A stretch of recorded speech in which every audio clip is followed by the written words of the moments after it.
flat versus globe debate. We have Niven-Brown from the Astronomical Society. Thank you for coming, Niven. And Steve Hennerley, is it?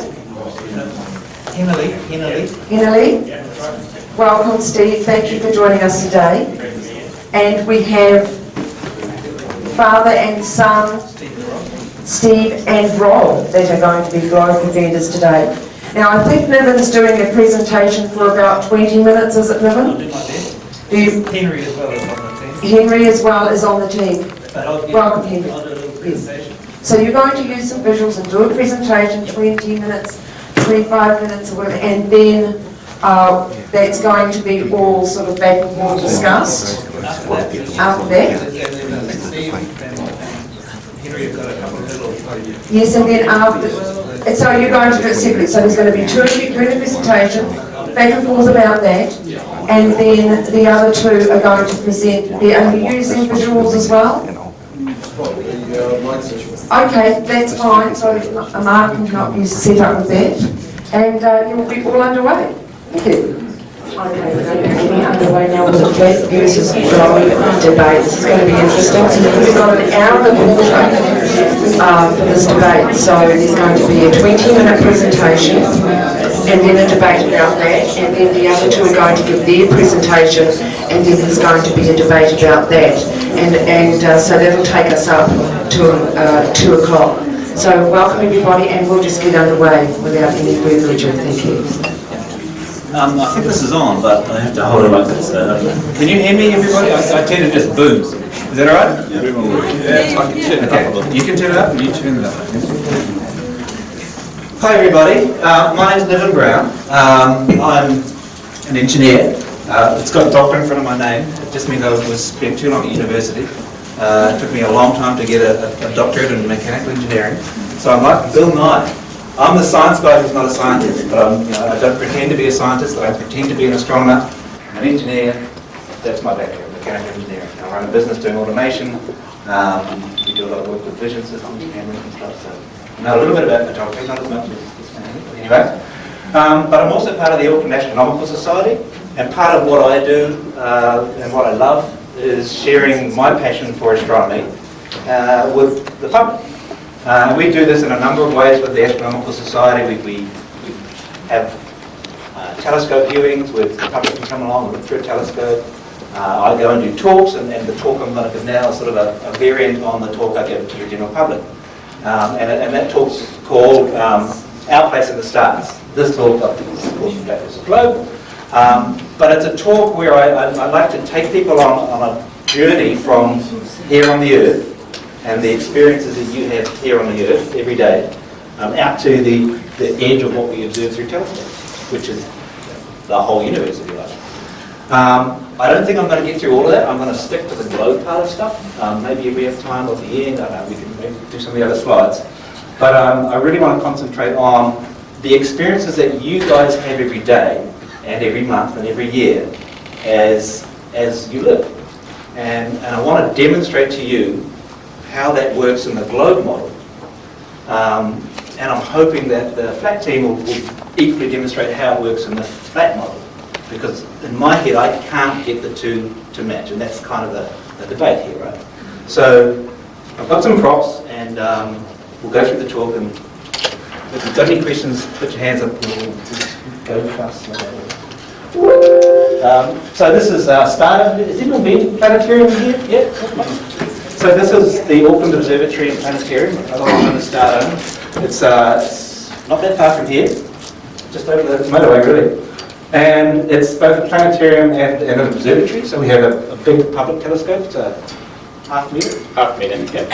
And we have a research telescope in here. We actually do astronomy research from the middle of Auckland City. And from this telescope here, we've contributed to the discovery of exoplanets, so planets going around other stars, using a technique called gravitational microlensing. I'm not going to explain what that is. It's an astronomical bit of science. But all I'm saying is from the middle of Auckland City, we can do fantastic astronomy, which is amazing.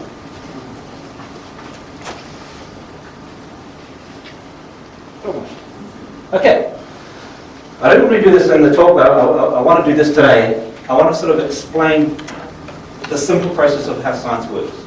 Science is a process. It's not a religion. It's not a thing. It's not a belief system. It's a process of trying to understand the observations, the real world. And we've talked, I've heard a lot about understanding or getting to the truths. Science is a process for understanding what we see, feel, touch, observe in the real world. And this is kind of how it works. And I'll play a little video, and this is a synopsis of the video. Hopefully. See that? It may end up on mine. It will. Now I'm going to discuss how we would look for a new law. 1 moment. In general, we look for a new law by the following process. First, we guess it. Then we that's really true. Then we compute the consequences of the guess. Your point is probably on this one. To see what, if this is right, if this law that we get is. Hang on a minute. You've got to watch this. I want you to see it. It's not just for listening. Now I'm going to discuss how we. If you know how to drag it over, just click here on the grey somewhere. Yep, you got it.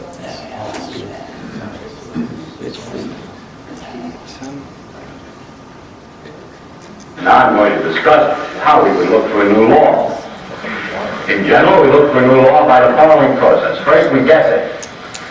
Then we that's really true. Then we compute the consequences of the guess to see what, if this is right, if this law that we get is right, we see what it would imply, and then we compare those computation results to nature.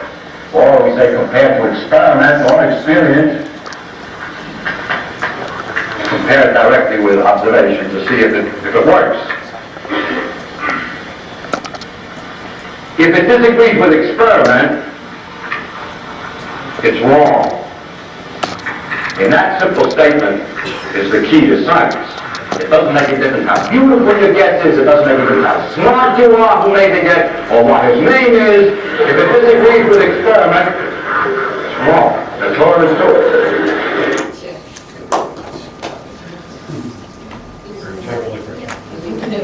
I suppose I'm not going to bring that in next week. So just to summarise it again, so we make a guess. We create a hypothesis. The tides were due to the pull of the moon on the Earth.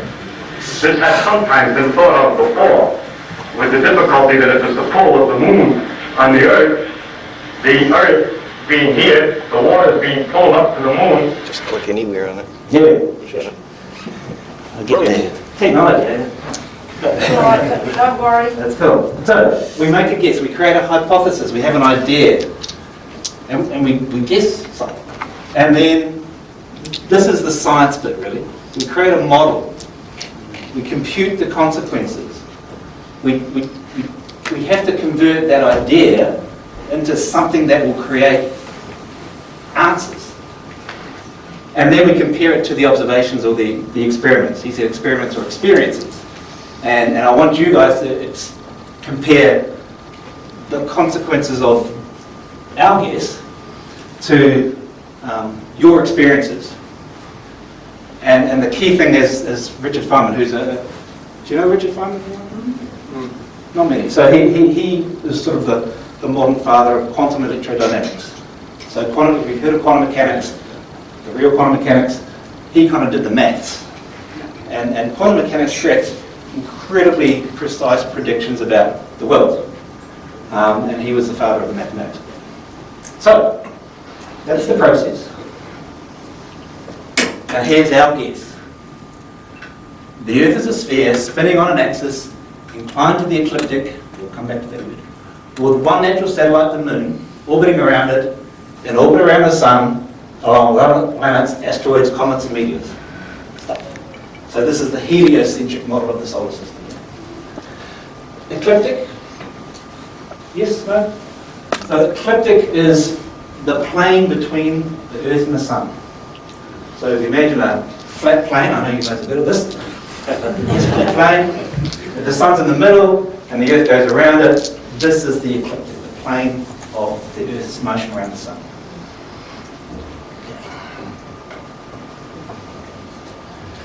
Compute the consequences. The Earth is a sphere. So objects will disappear from view from the bottom up over the horizon as they move away from the observer. Now, I've seen some great photos. I've got a great photo as well. Your photo proves your model. My photo proves my model. Go figure. Believe what you want to believe. So this is a ship partly over the horizon, further away. If you live in Auckland, you can go and, where I live in Browns Bay, on the North Shore, I look out to Great Barrier Island. And from where I live, you don't see the island, you see a whole lot of hills, little islands. It's the tops of all the hills, because you can't see the bottom of the island, unless you go there. And when you sail there, it's the same. You see a bunch of islands, and as you get closer, those islands come out of the sea and turn into one big island. If anyone's ever sailed the Great Barrier, that's the experience. So this is not conclusive for you guys, I know, but I'm just giving you my experience. Go sailing and experiences. Here's another, compute the consequences. The Earth is a sphere. So objects of the same size at different places on the Earth's surface will cast different length shadows. Okay? And this was used over 2,200 years ago to estimate the circumference of the Earth to within 0.5%. So how does this work? So the observation was, here in Aswan, my father was born quite near this, there was a certain time of the year where if you looked down a well, you blotted out the sun because it was straight above you. The well went straight down to the ground and the sun was straight above you. 5,000 stadia away, and a stadia was a measurement, 800 kilometres, in Alexandria, a pole cast a shadow. And that shadow happened to be at 7 degrees, which is a 50th of the arc of the circle, or circumference of the circle. And so that distance represented 1/50th of a circle. If you know the distance, you multiply by 50, and that's roughly the circumference of the Earth. And that's right, based on that pretty crude measurement, to within 0.5%. So that's an observation of the sun's relationship to the surface of the Earth, if it's a sphere. And here's the center of this. And the only assumption in this is the sun-light rays are parallel. And that's because we think the sun's a long way away.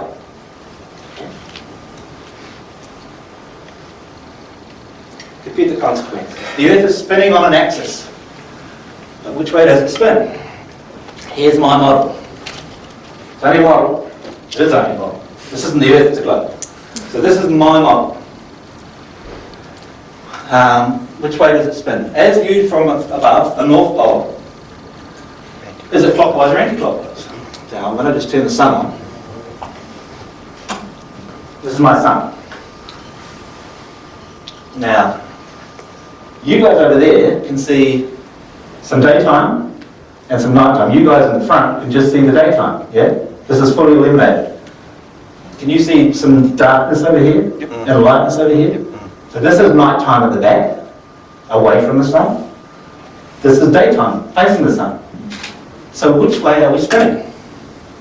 And I do this in my talks, and I'm going to do it here. Viewed from the North Pole, are we spinning clockwise or anti-clockwise? Anti-clockwise. Hang on, don't jump ahead of me. Clockwise. Anti-clockwise. Don't know. The Earth is flat, it's all alive.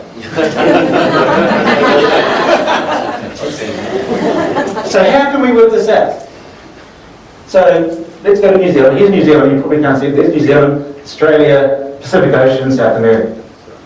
So this is north, this is south. Which way is east and west? In New Zealand we often talk to North Island, the South Island and West Island, Australia. So this is west, so east is out to the Pacific.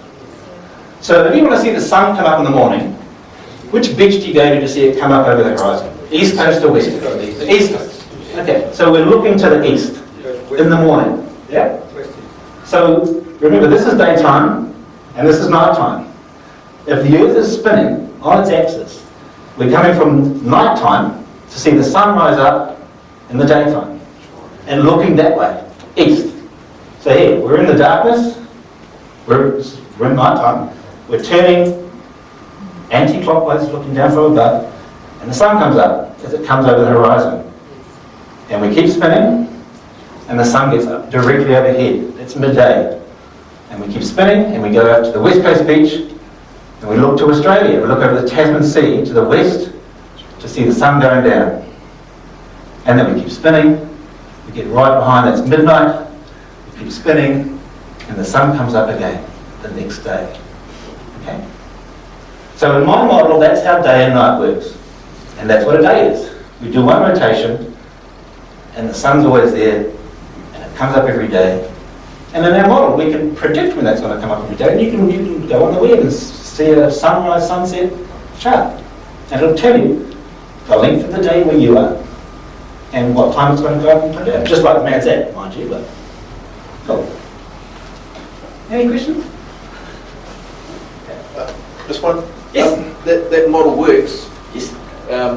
but also the flat earth model works. Well, we'll come to that. Two models. Yes, that's it. Yes, I don't disagree, but I'm just showing you how my model works. Sure. Yeah, absolutely.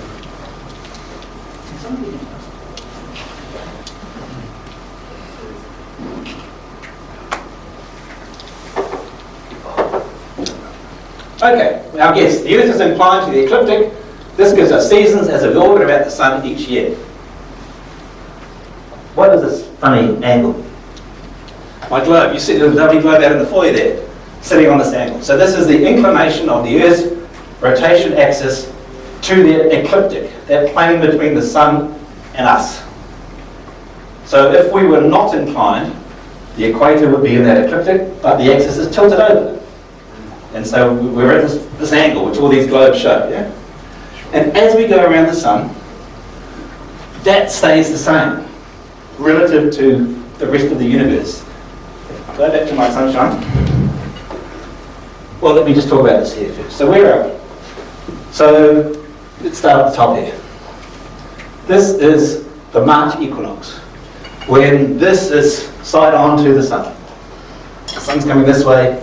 The day is the same everywhere on the Earth. As we go towards the June solstice, the longest day, where we're this far in, that's the point where the North Pole is facing back to the Sun. And at the North Pole, the Sun's up all day, we spin around, we keep going around the Sun, we get to the other equinox, when again it's like the mirror image of that, and we come around here in December. This is the Southern Hemisphere summer. And the South Pole is facing towards the Sun. So this axis is sort of going around the Sun, or going around the Sun like this really. So it's not like this, it's like this. You get it? Yeah. Let me just go back to the Sun. Help have the sunshine.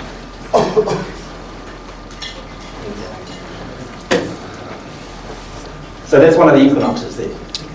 And my friend over there, you'll see that, let me tilt it. There's kind of, if I get the angle right, because this is up high, Yep. I can get it so the Sun is just there and just there. Yeah? Okay, that's an equinox. This is the Southern Hemisphere solstice. Let me get the angle right again. So this, all day, the sun's shining there, yeah? Spinning, the sun is shining all day. Up here, dark, all day. Darkness all day. Okay, so we've gone from a bit of sun to always sun, no day sun. We go to this one, equinox again. And we go to this one, northern hemisphere, sunshine, no sunshine. That's when we talk about the sun never setting above the Arctic Circle, the Antarctic Circle. That's the point where the sun just reaches, which is what these lines are here. And Dave talked about, for the moon, these Cancer and Capricorn. So, That diagram shows, can Yep. I go back to that? oh, sorry. That diagram shows, say, at the equinox, Yes. that it's essentially midday in that part of the world. Yep, Yep. that's right. It's midday exactly there, that's right. And then that diagram wants me to believe that at the same time, 6 months later, the other equinox, that it's now midnight. Midday has turned to midnight.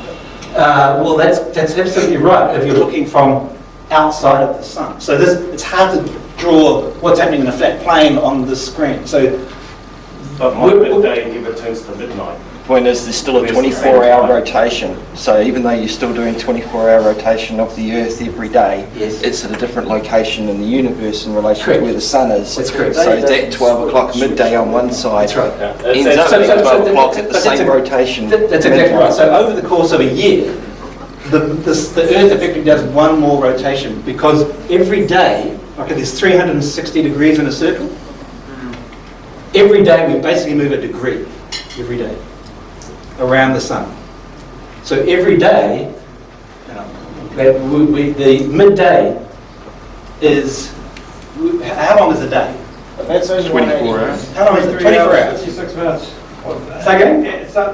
It used to be 23 hours, 56 minutes, but sometimes some people say it's now 24 hours and 2 minutes or something. So they can't even agree.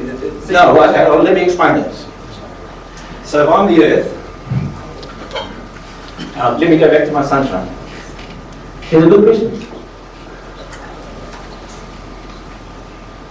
Let me put that there so that's sort of a marker. So when New Zealand, say, call it midday, it should be straight above New Zealand, yeah? We do one rotation, and I'm not moving, and that's one day, and I haven't moved. And that takes how long, sir? 23 hours, 57? 56, around 56 Yep. minutes. We call that a sidereal day. Dave, you're the man with a sidereal term. That's one rotation relative to not the sun, but the stars in the distance. We've done 360 degrees. But in my model, we are going around the sun. And every day we have to move 1 degree around. So to get back to midday, the Earth has to do 1 more degree so that the sun is directly overhead again. So as we go around the sun, each midday is slightly further around. So that's the 24-hour thing, sir. Hang on. Yep. Just stop quickly. So why does Oh, one of you, please. Sorry, sir. the position that you get to on the other side isn't 360 over the period? It's only 180. Yep. So from being at midday at one time, if it's turned 1 degree until it gets there, it's only 180. There's 180, yes. So if New Zealand was bright sunlight there, It's midnight here. it should be over 360. Midnight's only half of 24 hours. Yeah, so midday here, if this Earth is in the same position here, looking, so you're seeing North America here, so it's midday in Texas, Houston, Patricia, midday in Houston here, every day we want a degree to get to the midday again. So we're 180 degrees around the sun, and so we're 180 degrees where midday is on the Earth. So now it's midnight at Houston, here, and it's midday opposite Houston, because that's the bit facing the sun. Yeah, I think the point is that in that 6-month rotation around the sun, what would be midday, say in New Zealand, Yes. is now midnight in New Zealand, Correct. and the Earth has it sped up and made that extra 12 hours No, to no, still no, put it it's- in daytime at midday. No. The Earth has to either slow down or speed no, up it's 12 just- hours for that to still be where the Sure. sun is at midday. It's just because It's not about the rotation around the sun.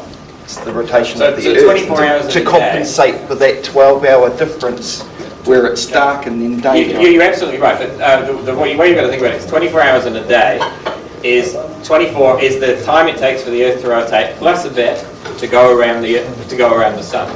So if the Earth wasn't moving around the sun, then you'd be absolutely right. You'd have to, how do I get from day to night? But you're not doing that all in one jump. You're doing that by 4 minutes a day. 5 degrees, yeah. Yeah, so 180 days, 4 minutes every day.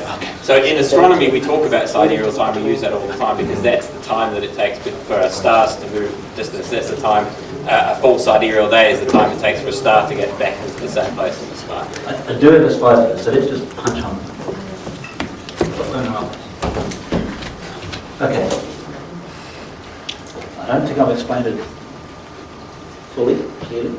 But let's move on to the next guess. The Earth has one natural satellite, the Moon, orbiting around it. Oh, the Moon too.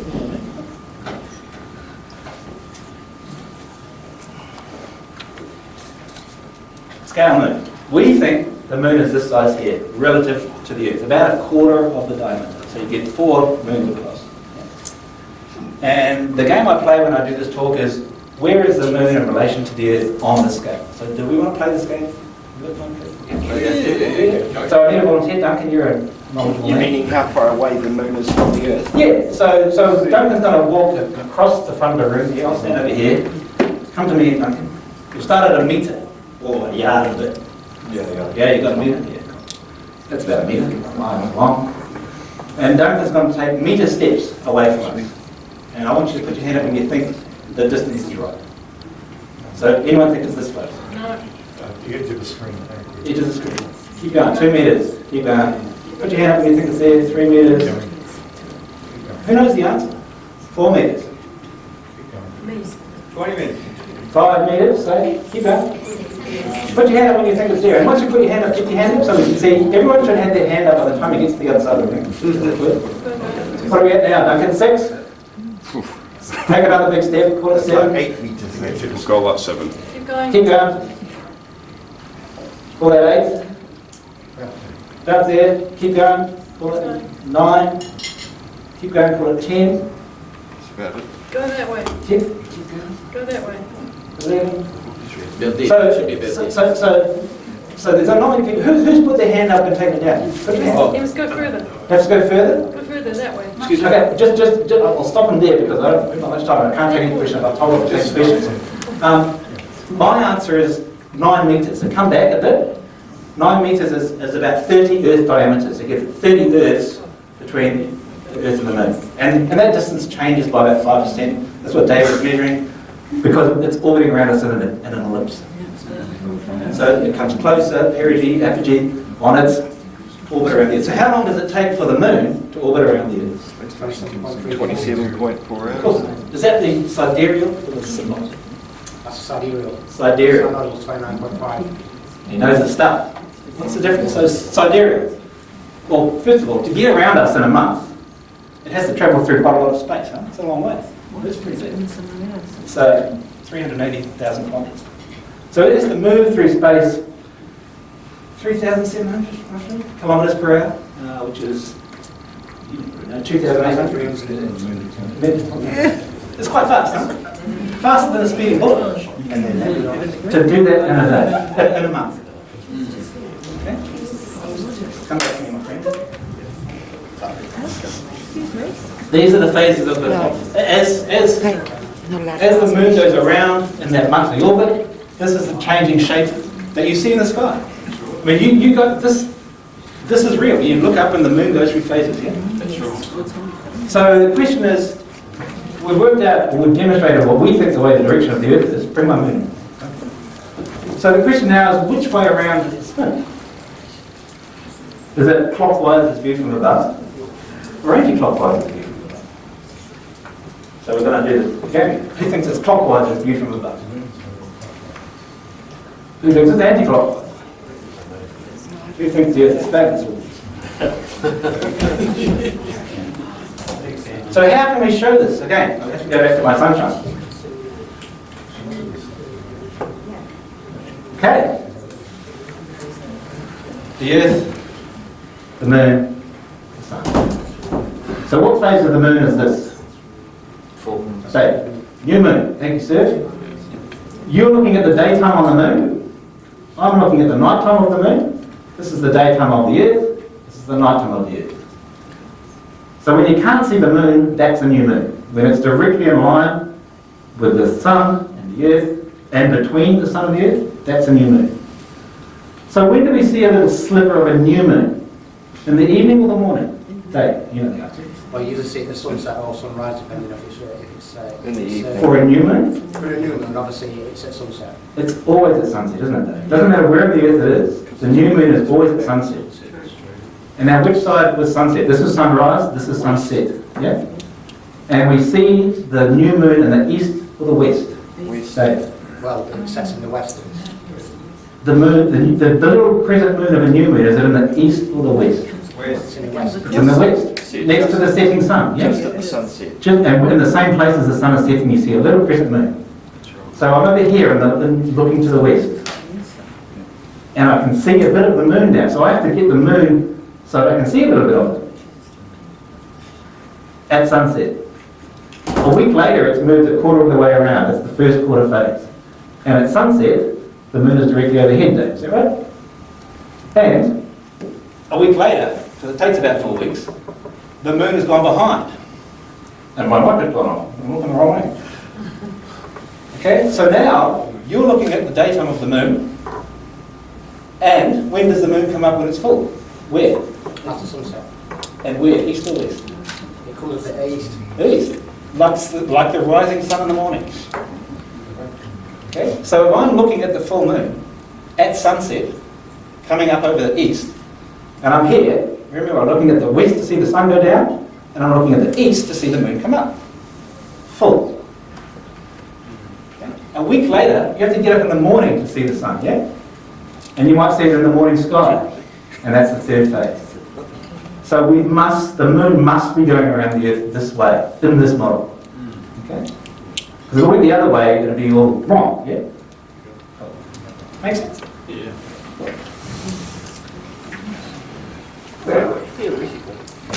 No, not theoretically, no. This is what you experience every day when you look at the moon. This isn't theory. No, I mean, I take umbrage at that, because what I'm trying to explain here is what you see every day. You see the moon in the sky, yeah? Yeah. And you see it changing phase. Yes. Yes? So it's not a theory, that's an experience. That's the observation. Well, the theory we're going through the universe is what I'm saying is theoretical. I'm saying Of course, that's my hypothesis, that's my guess. And what I'm saying is your observation and my observation, hopefully everybody in this room's observation, is the same. And so my model that I hopefully just explains it, yeah? Okay. So yes, it's a theory, but the experience matches the theory. That's the important part.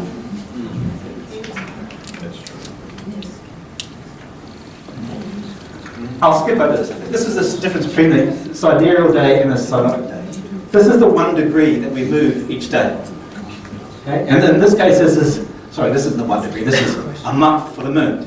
But it's the same for the sun and the day.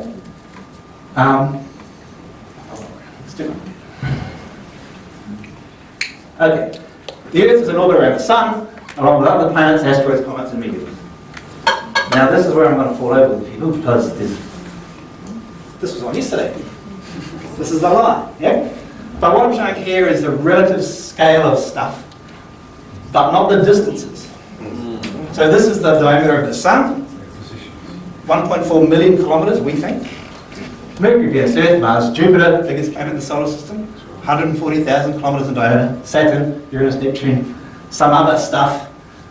Ceres is in the asteroid belt through here. There's other stuff. And we can observe all these things. We do observe all these things. That's what astronomers do. I'm going to be shot down. This is a NASA video, okay? It's clearly a lie. But the animation represents the increased count of known asteroids. As we look up and see these things in the sky, you think, how can you see these things in the sky? Now, if you really want to know, I can tell you, but here we are. 1999. All the little dots are asteroids. This is Mercury, Venus, Earth, Mars, Jupiter's orbit. 2009. And these are all the near-Earth objects, blue ones. 2018, that's what it is roughly now. The more we observe with the better equipment, the more we see. These are asteroids in the asteroid belt. You can see there's a lot of stuff. 18,000 known near-Earth objects. And here's us.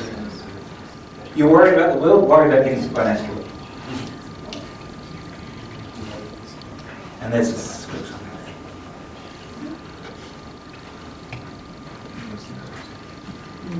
This is where I might just stop, because we're moving away from the Earth. But I go on to talk about scale. The solar system is big, the universe is bigger, and we use a light year, 10 million kilometres. We talked about yesterday in miles. Excuse me, Niven, you need to I'm waiting. wrap up. Okay, I'll stop here. Okay. Because the other part of the talk is just talking about scale. Yeah, so, But we can come back to this reason. so our speaker panel is now going to respond to that. Thank you for your time. Together or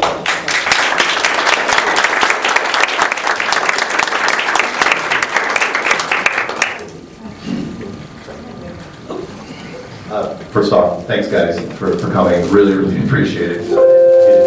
Sorry, that's me. That's all right. No worries. It is rare that we get people to come to come against us, and so thank you very much for coming. Just three quick points, because I know you guys have way more notes than I do, but a couple things stuck out to me. One was one of the first slides you used was the planetarium, which is interesting for me because by definition, that is the faking of space. And so even though you teach science inside this planetarium, it is beyond your, I shouldn't say reasoning, but you're not willing to accept that there could be a planetarium that's much, much larger. I am actually willing to accept it. No, I am. I mean, 20,000 miles wide, thousands of miles high, why not? We can do this now. We've been doing it since the 70s. I don't even know, maybe the 60s. I don't know how far back. And if there's a bigger one, it's been going forever. Sure. Yeah. Sure. Some sort of projector system. Second thing, real quick, I know you briefly touched on the scientific method. The short version, is one mic still on? It's dead. Just shout. Another mic? That's all right, I'll talk. Maybe it's going to be mine. Okay, yeah, I'll. It's a bit sweaty. All right, thank you. Okay, yeah, this one's red, just so you know. The second thing is, you touched on the scientific method just briefly. The short version for the layman is test, observe, repeat. And we love it. I mean, just about everybody in this room, because there's so many more people. Go ahead. You said test, observe, repeat. Right. That misses this part here? Well, coming up with a test. Yeah, and then... Guess about what the test will show. Right. I like boiling things down, as you know, so but we tend to do that. Everybody in this room, I mean, we got a lot of hardcore members here, and we all started out where you are. It's like loving the globe, and over a lot of testing, observing, repeating. I didn't tell. I made the clues, which covered over a lot of general concepts. But I didn't tell people, the first thing they did was run to the beaches with long-distance cameras and start shooting footage. And I know you have that picture up there, and we have many pictures too, and movies, and we could go back and forth with that. But I just want to mention that everybody here is in that camp. It's like, we don't hate science, and we don't hate the scientific method. It's just when it jumps the rails and goes to scientism, but that's a whole, I don't want to get into that right. And then the last thing real quick was, you covered briefly the sticks and shadows argument, Eratosthenes, never been able to pronounce it right, which is, it is one of only the two arguments that most people throw out there. If you throw out NASA or the space programs, generally you go after your ships going over the horizon and sticks and shadows argument. And even I think you are willing to admit that the sticks and shadows argument also works if the object, the light source, is much, much closer and much, much smaller. Well, you'd have to show me the model and the mass that corroborates that, but I don't disagree, but I think the flat model, the mass won't work very well. Okay.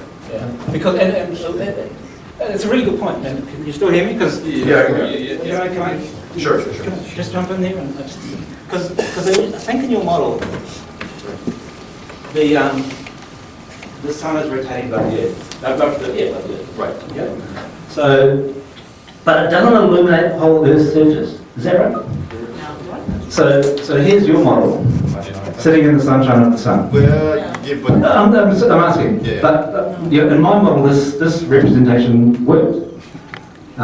Even though that sun is not millions of miles away, but it's producing beams of light. So in your model, it has to be a spotlight, something really, really close. Yeah. Extremely small. It's so what's extremely small important?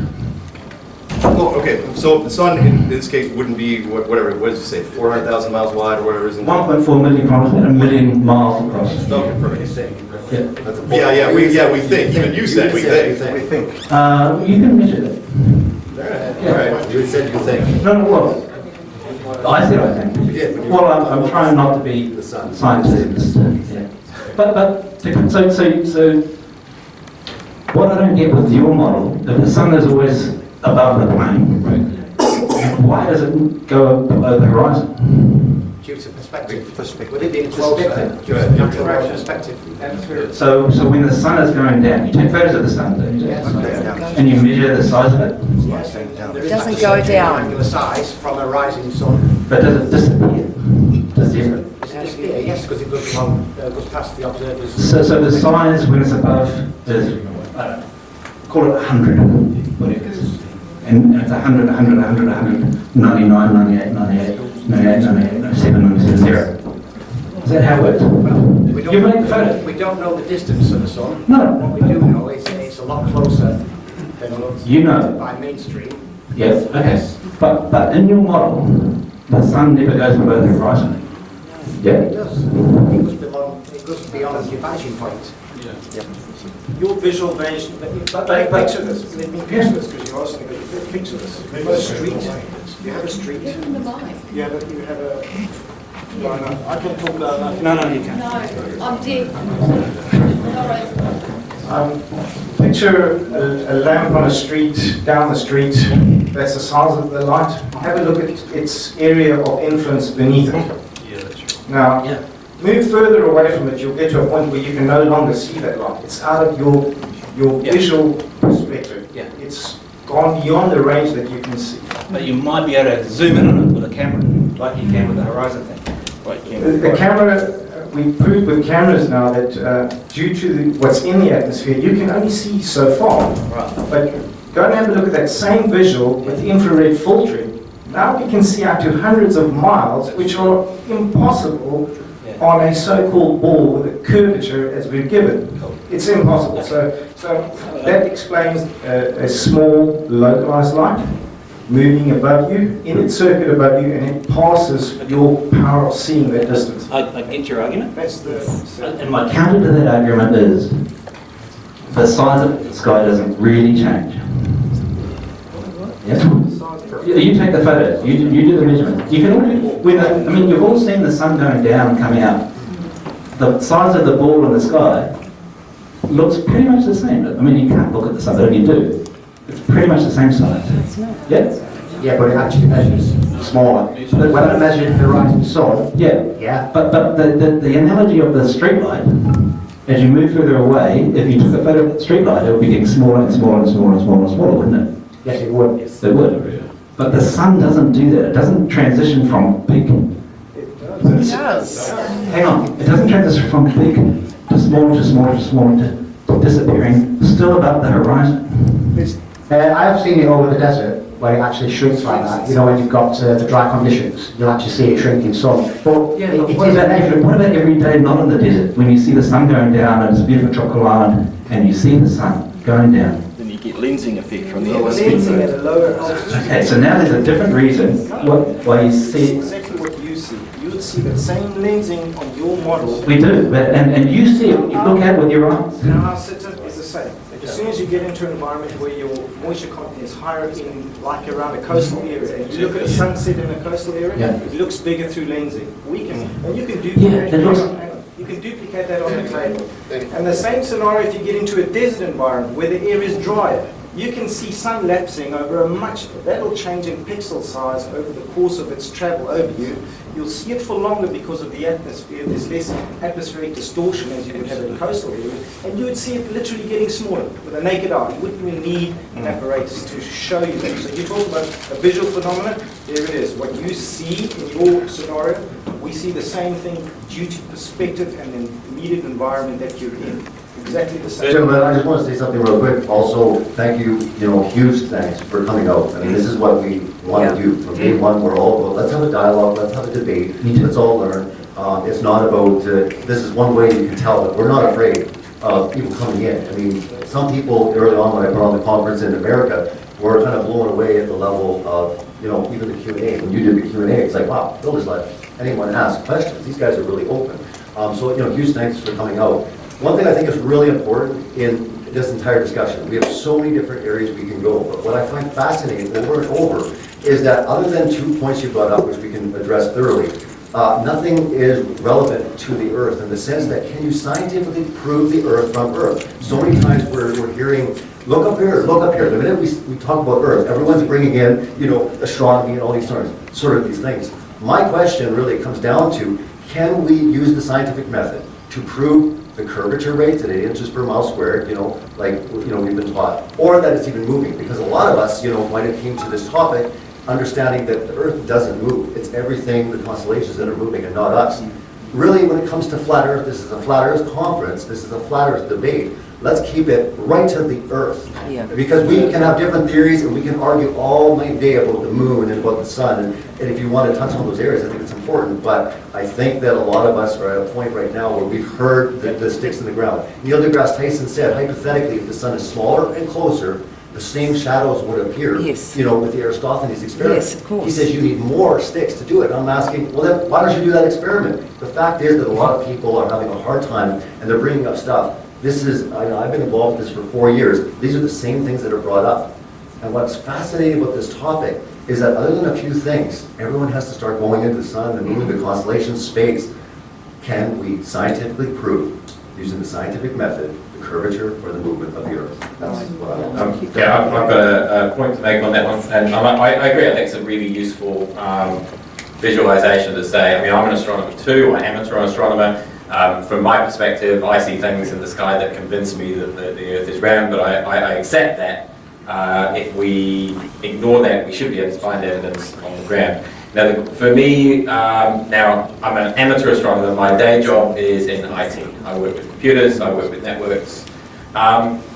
It's quite easy to actually calculate the distance between two distant points on a network because everything's fiber optic these days. And so you'll have done, if you used a computer, you'll be familiar with ping times, the time it takes for data to get between 2 points. That's directly related to the time it takes for light to travel, and that's measurable. There are experiments to prove that. The distances on the flat Earth map, and I accept that that's not set in stone. That there's debate on exactly what it looks like. But the distances, if you look at the paths that fiber optic cables take around the world, it doesn't make sense. An observation of looking at how long it takes to get data from one place to another, considering the distances, say between. Sure, again, but my question is, can we scientifically prove the curvature of the globe, or that the globe is moving using the empirical scientific method? Absolutely, because we can work experiment? out the distance between 2 points by how long it takes to get data between one point and another. And it's the same, So then it has never been scientifically proven before the fiber optics days, is what you're telling me? Well, before that, you can look at, yeah, absolutely. I'm Henry, nice to be here. My background is I've done a fair bit of sailing offshore. So I just wanted to explain maybe a little bit of navigation at sea or around the globe. So the model that's used is the globe, and they use latitude and longitude. So latitude, the distance is like projected from the inside of the globe out, and the distance between 2 points, a degree of latitude is 60 nautical miles. Longitude's a little different. It's like slices of an orange, and they get tighter or smaller at the poles, so the difference is closer. On the flat Earth model, the distance around the outside is obviously really big. That's true. It's not on the globe model. So if you do what I've done and sail around the world in the southern hemisphere, you'll find that the distance is right on the globe model, and the places are where they're supposed to be using the globe model charts. They're not in a different location. So there's only sort of two options for that. I'm in on it, or I'm right. And if I'm in on it, there's a lot of people in on it. Like every sailor that's been offshore, every navigator of every Navy vessel, every international... Can I just say something? That first map is actually an aviation map. Yeah. And if you, I used to work for the airlines, if you do the mass on that, the flights, that works out exactly right for flight paths. So if you fly from like here... And I'll tell you why. So if you sail from like New Zealand to around South America, the distance is shown on the globe is a lot shorter than what's shown on the flat Earth model. Well, for example, there was a flight, I think it was from Taiwan to LA. Now they had an emergency, and so where did they land? They landed in Anchorage. Anchorage. Now, why did they land in Anchorage? Because it's direct. They were flying direct from there. It doesn't make sense on a board. Well, maybe they would deal with who knows who's flying the plane over what country and what alliance they have. But pilots do. Yeah. So listen to the pilots tell you that flies fast. So hang on, so my point is that all international pilots must be in on this because they know What they're does an flying the wrong international way? pilot fly to? He flies to his equipment. What is his equipment But you geared don't have to- Hang on, I'm answering your question. What is his equipment geared to? Is it geared to a flat map that's being superimposed onto a board? Your GPS But I don't use works a exactly GPS. the same. You can use a clock and know how fast you're going in a sailboat. And you know how many days it's going to take. And the number of days out on the flat Earth model is a factor of 2 down by the South Pole at latitude 40. So it'll take you twice as long to get there, and it doesn't. No. And I'm not the only one that knows this. No. Like, talk to any international yachtsman that's done the around the world yacht races. They're all going to be in on it, because they've all done it. Hold on though, this distance here, what you're not getting, this distance here is the same as that distance there. But the distance round's not. It's You've got to go round. This here, It's an equidistant projection though, so See- you can't actually See, look at it like that. here, How do you mean you can't look at it like Look at the okay, see, azimuth. see here, Equidistant. there's all, you're not getting with this map. It's kind of, yeah. Okay, here, see that distance there? Yeah. That is the same as that distance there. How's that on a globe? How does that even, it's not the same. It is, that's what's called equidistant. Scales of To there. What about the middle? But it's equidistant. Equidistant. No, it's not, that's longer than that, what you say. You can move on. No, but that is equator. No, what I'm saying, I'm not saying this map's right.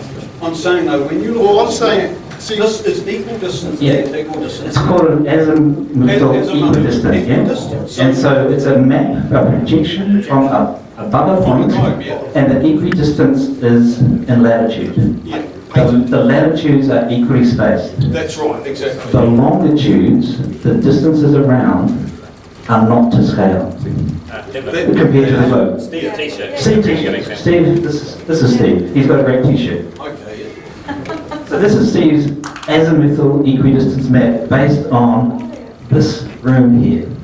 So where's New Zealand? Here's New Zealand, Yeah, right, okay. right in the centre. This is the GPS coordinates of this hotel. Wow, pretty cool. It's amazing. Now, so you can see here, all the stuff far away is spread out.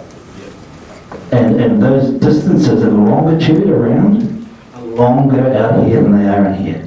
Is what we're saying. Yes, the distance, if you're travelling this way, it's correct. If you're travelling this way, it's wrong. It's not a correct projection of reality. Because if you walk across Africa in this projection, it's a lot longer than it is in that projection. And if we turn Steve around, here's the projection from the antipodes of this room, almost. It's Madrid.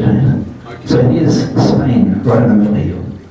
And of course, the opposite, the antipode of Spain, is New Zealand. So in this map, New Zealand is this thing that's all around the outside, which in your map is the South Pole, Antarctica. In this version of an azimuthal equidistance map, based on the antipodes of New Zealand is all the way around the outside. That's what a projection map is. It's taking a globe and laying it flat, and there's lots of ways you can do that. And you can see there's lots of ways to do that. And this is an azimuthal equidistance map, and what it does is it starts at a point, and in your one it's the North Pole. Do you call it the North Pole? Yeah, we do. And outside edge here is the opposite of the North Pole, which is the South Pole, which doesn't exist. The outer ring. One thing I want to mention just real quick, again, we're going back to AE and different models. What I'm saying is, you're here to present as guest, and thank you very much for that. You're presenting your model. We're asking you to defend it scientifically, using the scientific method, because you can get into theoretical science and dark matter and all this stuff and look in the sky. We're saying, what experiment, point to the experiment where they have proved the curvature that we can all replicate, or the motion. Because what I've seen throughout history is you got Sanyap, you got like some Morley. Every time they try to do this, they fail. So we're sitting here saying, you point to it, you might just make us a believer if you can point to a scientific method that So let me try to answer the second one though. The motion, which motion are you talking about? The rotation of the Earth on its axis, or the rotation of the Earth around the Sun? Any of the Earth's motions. Because all the experiments what have been done in previously, like the Max and Morley, Max and Gale, the Sandneck experiment, Aries fail, all proved to detect the motion of the Earth. Yes, there was at 2 points where it says they believed in the ether, yeah, and what they found is there was no detection of the Earth through the ether. So instead of saying that the Earth is motionless, they abolished the ether. Now, that's my question. Where's the proof of the motion of the Earth, and also where's the measurable curvature? Because I've been involved with Dr. John D, who's a PhD school teacher, and what we did at Brighton between Worthing, we measured distance over 10 miles, and there was no measurable curvature. So my question is, where is the curve? Where's the experiment? Went to the scientific experiment or using the scientific method. There is We're all no- getting back to real true science. We love Yeah. science. Because that was your 3 points, you guess, and then you So- and so- then so, you surmise, yeah, and then the experiments. sure. If the experiment doesn't work, Yeah. it's wrong. That's what That's it right. says. I just want to answer these because I thought I'd explain with the scientific method with my presentation the experiment. That's an experiment. Yes, but that would be exactly the same on a flat Well, Earth with a moving close sun, though. You say that, but But I haven't I could seen... get you I two haven't sticks seen- right now with a torch, Yes. and I could move the torch over the 2 sticks, okay? You would get a long shadow here and a short one here, and then they would change as you move. Exactly the same. And when the sun goes down, Exactly. when the sun goes down, the shadows get longer, yeah? The shadows get longer?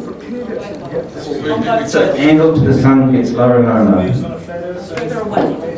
So you could calculate then, based on the length of shadows, how high the sun is in the firmament? What's the altitude of the sun? About 30,000 feet up, 30 miles an Well, hour. why is it a guess? You say it's the same with your model. If you take a sun... Your model, because we can scientifically prove the globe. It's not about... Yeah, but that's a disproved argument. That's If the sun is at 30,000 feet up, 30 miles in diameter, you get the same. Hypothetically, if the sun is closer and smaller, the same shadows would appear. Yes. That's Yes. not a scientific experiment. It can It's- work both ways. it's- You can't use that as proof. Flat Earth as well. Can I ask a question? It works both ways. Sorry. Okay, so- Can I have a question? So I'm skeptical.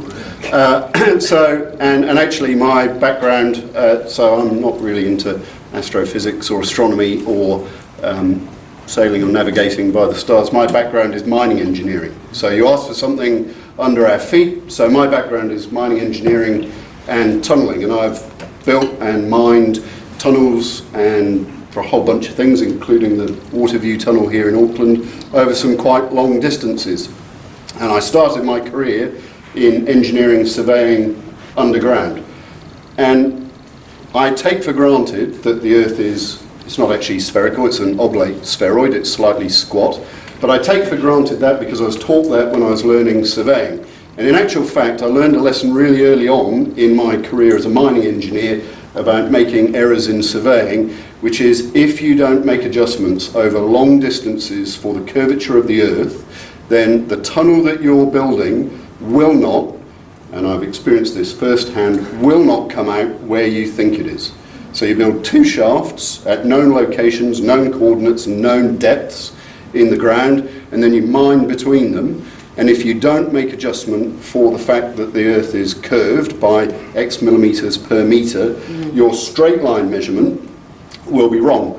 One other thing that I've learned as well, because when I started my career, we did all of our surveying by hand using theodolites, and gradually we've moved to lasers and a whole bunch of other things that we use to give ourselves very accurate straight lines underground.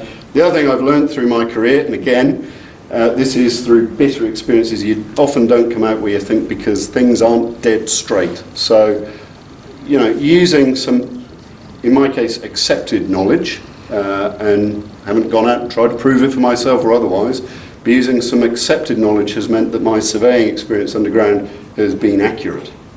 And without that, I know that it would have been inaccurate. So you asked for something that's under our feet as a demonstration of the curvature of the Earth. I guess what I'm saying is the inverse to that, which is if you don't make provision for that, then your straight line through the ground doesn't work effectively. So what is your curve calculation?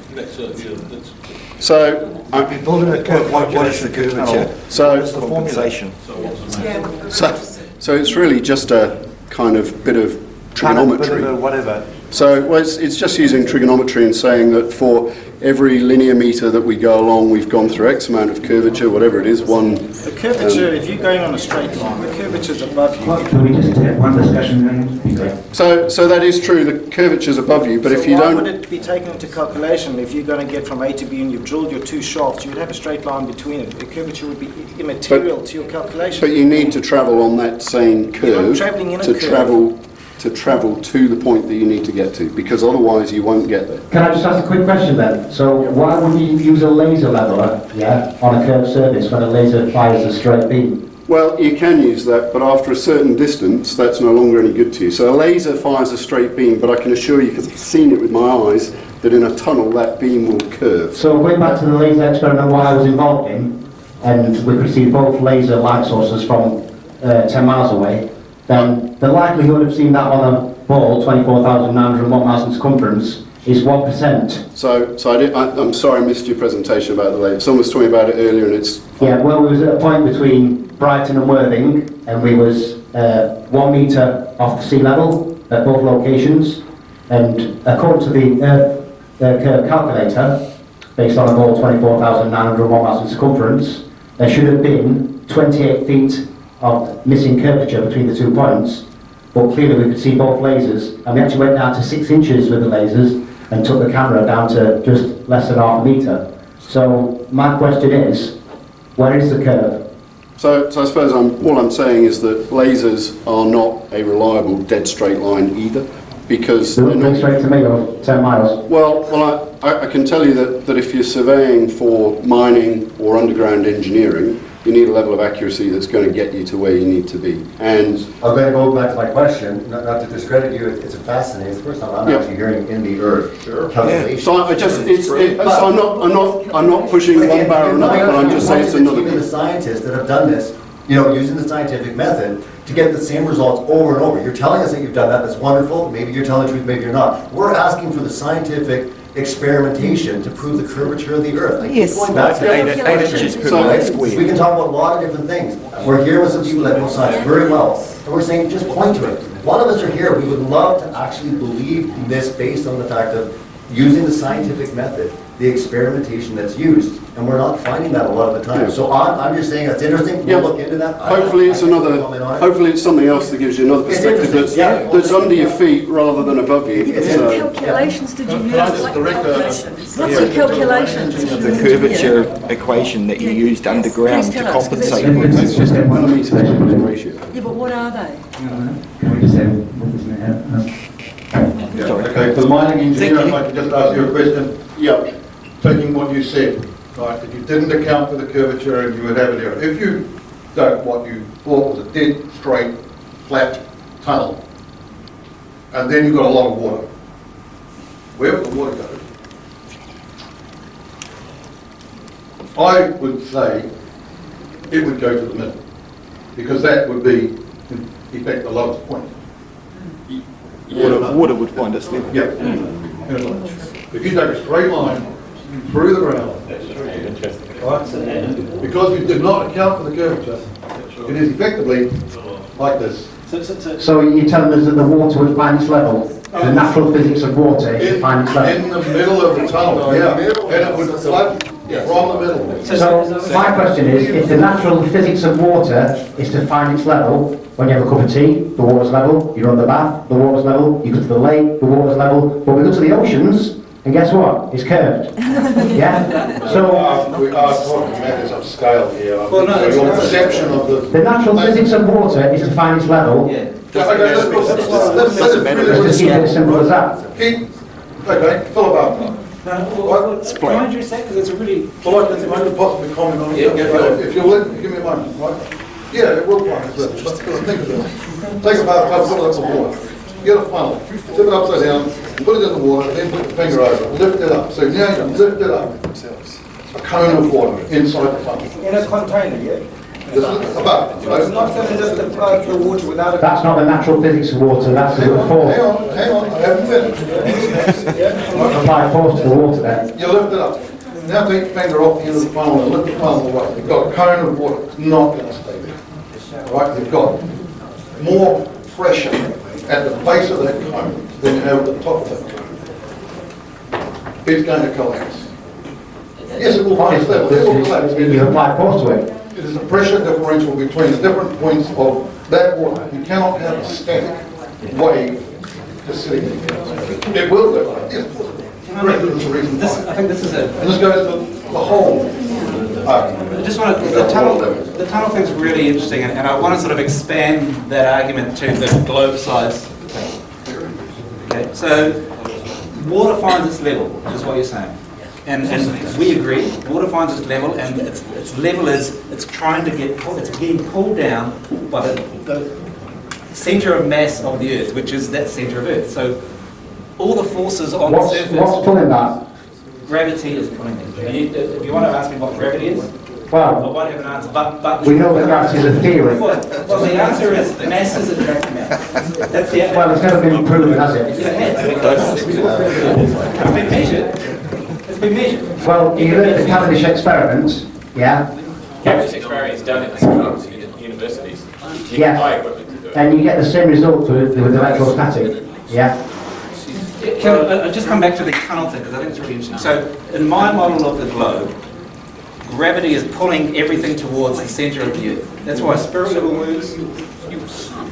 So the water is being pulled down, it fills the puddle of the ocean bed. If you have a pothole in the road and the water's there, the water gets pulled down into the puddle. Okay. And it forms, on the bottom it forms the shape of the ground underneath the puddle, and on the top it's flat. There's no pulling on that though. What's that? There's no pulling on a puddle of water. Well, why does it fill in the hole? Well, if it rains, it fills in the hole, and there's no pulling. Because the air supporting it cannot maintain its weight. From the sky by gravity. No, because the water is heavier than the air. It's not gravity, it's mass and density. Can I maybe just close on the tunnel thing? So, what we're talking about levels, and what is level, and what is this water that's curved, why are we calling that level? And I'm saying we call that level because it's pretty much equidistant from the centre of the Earth. And gravity pulls stuff towards the centre of mass of other things. My centre of mass, in here somewhere, is being pulled towards the Earth with an attraction proportional to the mass of the Earth and me. I'm being attracted to Duncan, my mass to his mass. But his mass is a lot less than the mass of the Earth. So my gravitational attraction to Duncan is tiny compared to what it is here. And we measure this. We measure this with a gravitometer. We can measure the gravitational attraction of a mountain range. Gravitron exchange particle. Compared to a person. You know these measurements can be done, yeah? So the water is being pulled down towards the centre of the Earth. So what we're talking about with the tunnel, if you expand, if you had dug a shaft here and wanted to make a tunnel right across to here, and the straight line is this one through here, yeah? So you can see you get deeper and deeper through the middle, yeah? That makes sense? So the water in that tunnel, which is a straight line, if you have water in a gutter on your house, and the gutter doesn't have any fall, it doesn't flow. So when it's straight, it doesn't flow. So in the tunnel, if it's straight, the water won't flow anywhere. Okay? So what you're saying is the water in that tunnel won't move anywhere. What I'm saying is, and I think what you would say is, the bit in the middle is closer to the centre of the Earth. So there's a vector pointing along the tunnel, so the water would pool in the middle of that tunnel. How can it be a straight line? Because the tunnel's curved. Because gravity is pulling that water down to the lowest point, just like it does in the oceans. The water flows down to the bottom of the puddle. I'll tell you what, duplicate that on any scale you like.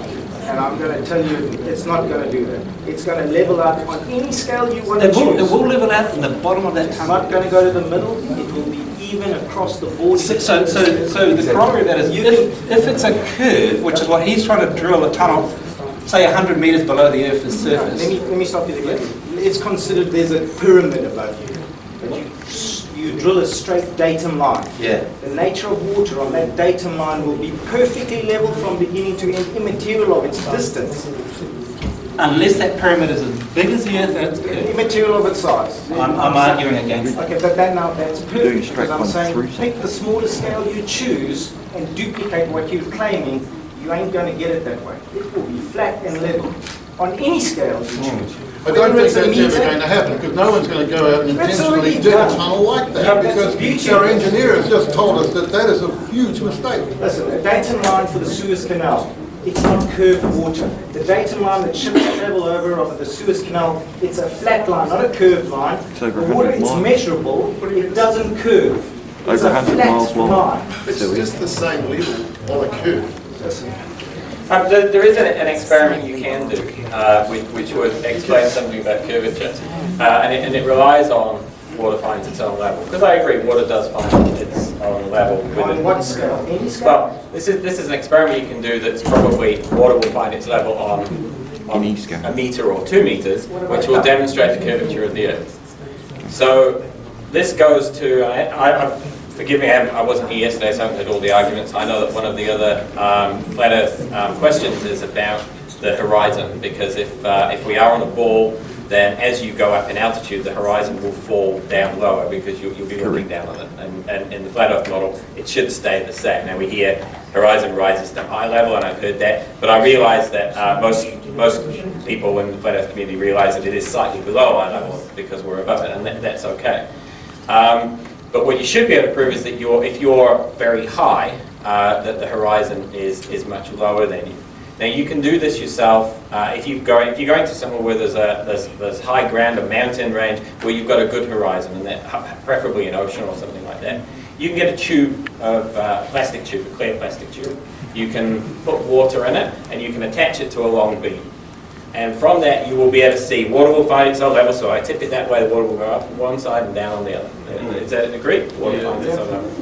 Now, I know that I can't prove this here today because we're not on the mountain, but I challenge any of you, if you're particularly, I know some of you here are traveling around the world, you're in many different places. Something you can try if you can go to somewhere without a tube is that if you look along, if you take your long bar with a clear plastic tube filled with water, and you look along the surface of the water, so that the one close to you and the one at the end, which we agree is level. If you're at sea level, that level that you're looking at will approximate the horizon that you can see. If you are on a very tall mountain, a few thousand feet, the horizon will be noticeably lower. It'll be, you take a photo of it, it'll be noticeably lower. Can I just say, when you're at ground level, the atmosphere is a lot denser. Yeah, so it will have quite a massive effect on, on the eye level. When you're high up, you've got a less dense atmosphere, so you will get less refraction or whatever. So, you know what I mean? You've got a lot of atmospheric conditions, a lot of dense atmosphere at ground level, then you have at high level. In both instances, looking towards the horizon, we're looking at the point by the ground. Yeah, but if you see videos, time-lapse videos, where the horizon drops and goes up over the day, you know what I mean? You get completely different changing atmospheric conditions throughout the day at ground level, and you know what I mean? And you see that horizon line dropping and going up over the time lapse. The amount, well, you will see that as well because of the tides. I mean, another point about water always finds its own level. In Auckland, we have an interesting situation because we're on an isthmus, which means we have an ocean on two sides of us. And if you look at the tide charts for Auckland, the tides for Mission Bay significantly before the high tide for Onehunga. Now that's a 15-kilometre, I've walked it many times, between the city. So water is not always level and flat everywhere. So you have to. So I agree that if you look at it as distance to the horizon, it's going to change. We've got things like that. Our level is changing, and in a local area, even like Auckland, it's changing. But these are all things which look at which test the model. And this is what the Niven was talking about. And science isn't about having a fixed belief in something. Now I'm not a scientist. I'm a computer engineer. That's my point. But I believe that science is about always changing and always looking for something that fits all of the things that we see. Now, the example that I did, there are possible other explanations, and I'm prepared to admit it. In fact, science changes all the time. I get excited when science changes, when somebody learns something different. I personally would be excited to find out that there is some scientific proof of the Earth not being a globe, not being what we looked at. I would be really interested in that. From my perception of my everyday experience, it doesn't stack for me. And I haven't seen anything, and I know that there are arguments either way, and I don't want to get into an argument because I don't think it's valuable. But I do think it's valuable having a debate. And I respect your beliefs. I respect what you guys think, and I respect the fact that you are looking at and trying to make sense of the world around us, and that's what we're all doing. Can I just go back to one point about the votes over the horizon? Now, I'm sure you saw my presentation yesterday where Neil deGrasse Tyson were referring to Felix Baumgartner's near space jump, where he says you don't see the curvature of the Earth when you're 2 millimeters above the beach ball, yeah, referring to his 128,000 feet jump. So how could you see the curvature of the Earth or above the horizon at 6 feet? If you can't see the curvature of the Earth at 25 miles up, how the hell are you going to see it at 6 feet? Well, it's actually, the curvature is another really interesting one, and I see people trying to find that or show it or even demonstrate it on both sides of the argument. And I'm not an expert on either side. I've seen a few YouTube videos. But what it seems we're expecting to see when we talk about wanting to see the curvature of the Earth is to see that that we've got a hump in the middle and it's going down to either side. The globe model actually doesn't say that you should be able to see that at all, because the curve that you're seeing, and when you do, and if you go up high enough, you will see some curvature, but the curvature you're seeing isn't the hump up in the middle. It's actually the Earth coming back towards you. So if you imagine, even on the flat Earth model here, and if you could stand here and look at the edge, you would see the edge here. So if you could be at the edge, and I accept that we don't know what's there in the flat Earth model, but if you could, and if there was a defined edge and you could see that, what you would see is that at a distance there, you would see it at eye level, and as it came back, you'd see it come down. You'd see the circle. And when we say we're looking at the horizon, and when can you see the curvature of the Earth, you can't, at any altitude, see a curvature of the Earth where you're seeing the hump. If you're up at 100,000 feet and you get to go in a supersonic plane or whatever, the curve that you're seeing is actually the curve curving behind you. And it's important to think about that, because when I look behind, it's not going to be lower. So when we say we're seeing the curve of the Earth, we're not seeing it curve up and down, we're seeing it curve backwards. We're seeing the edge of what we can. And it is important to see that, because that when we say we're hunting for the curve, we're not looking for that, we're actually looking for that.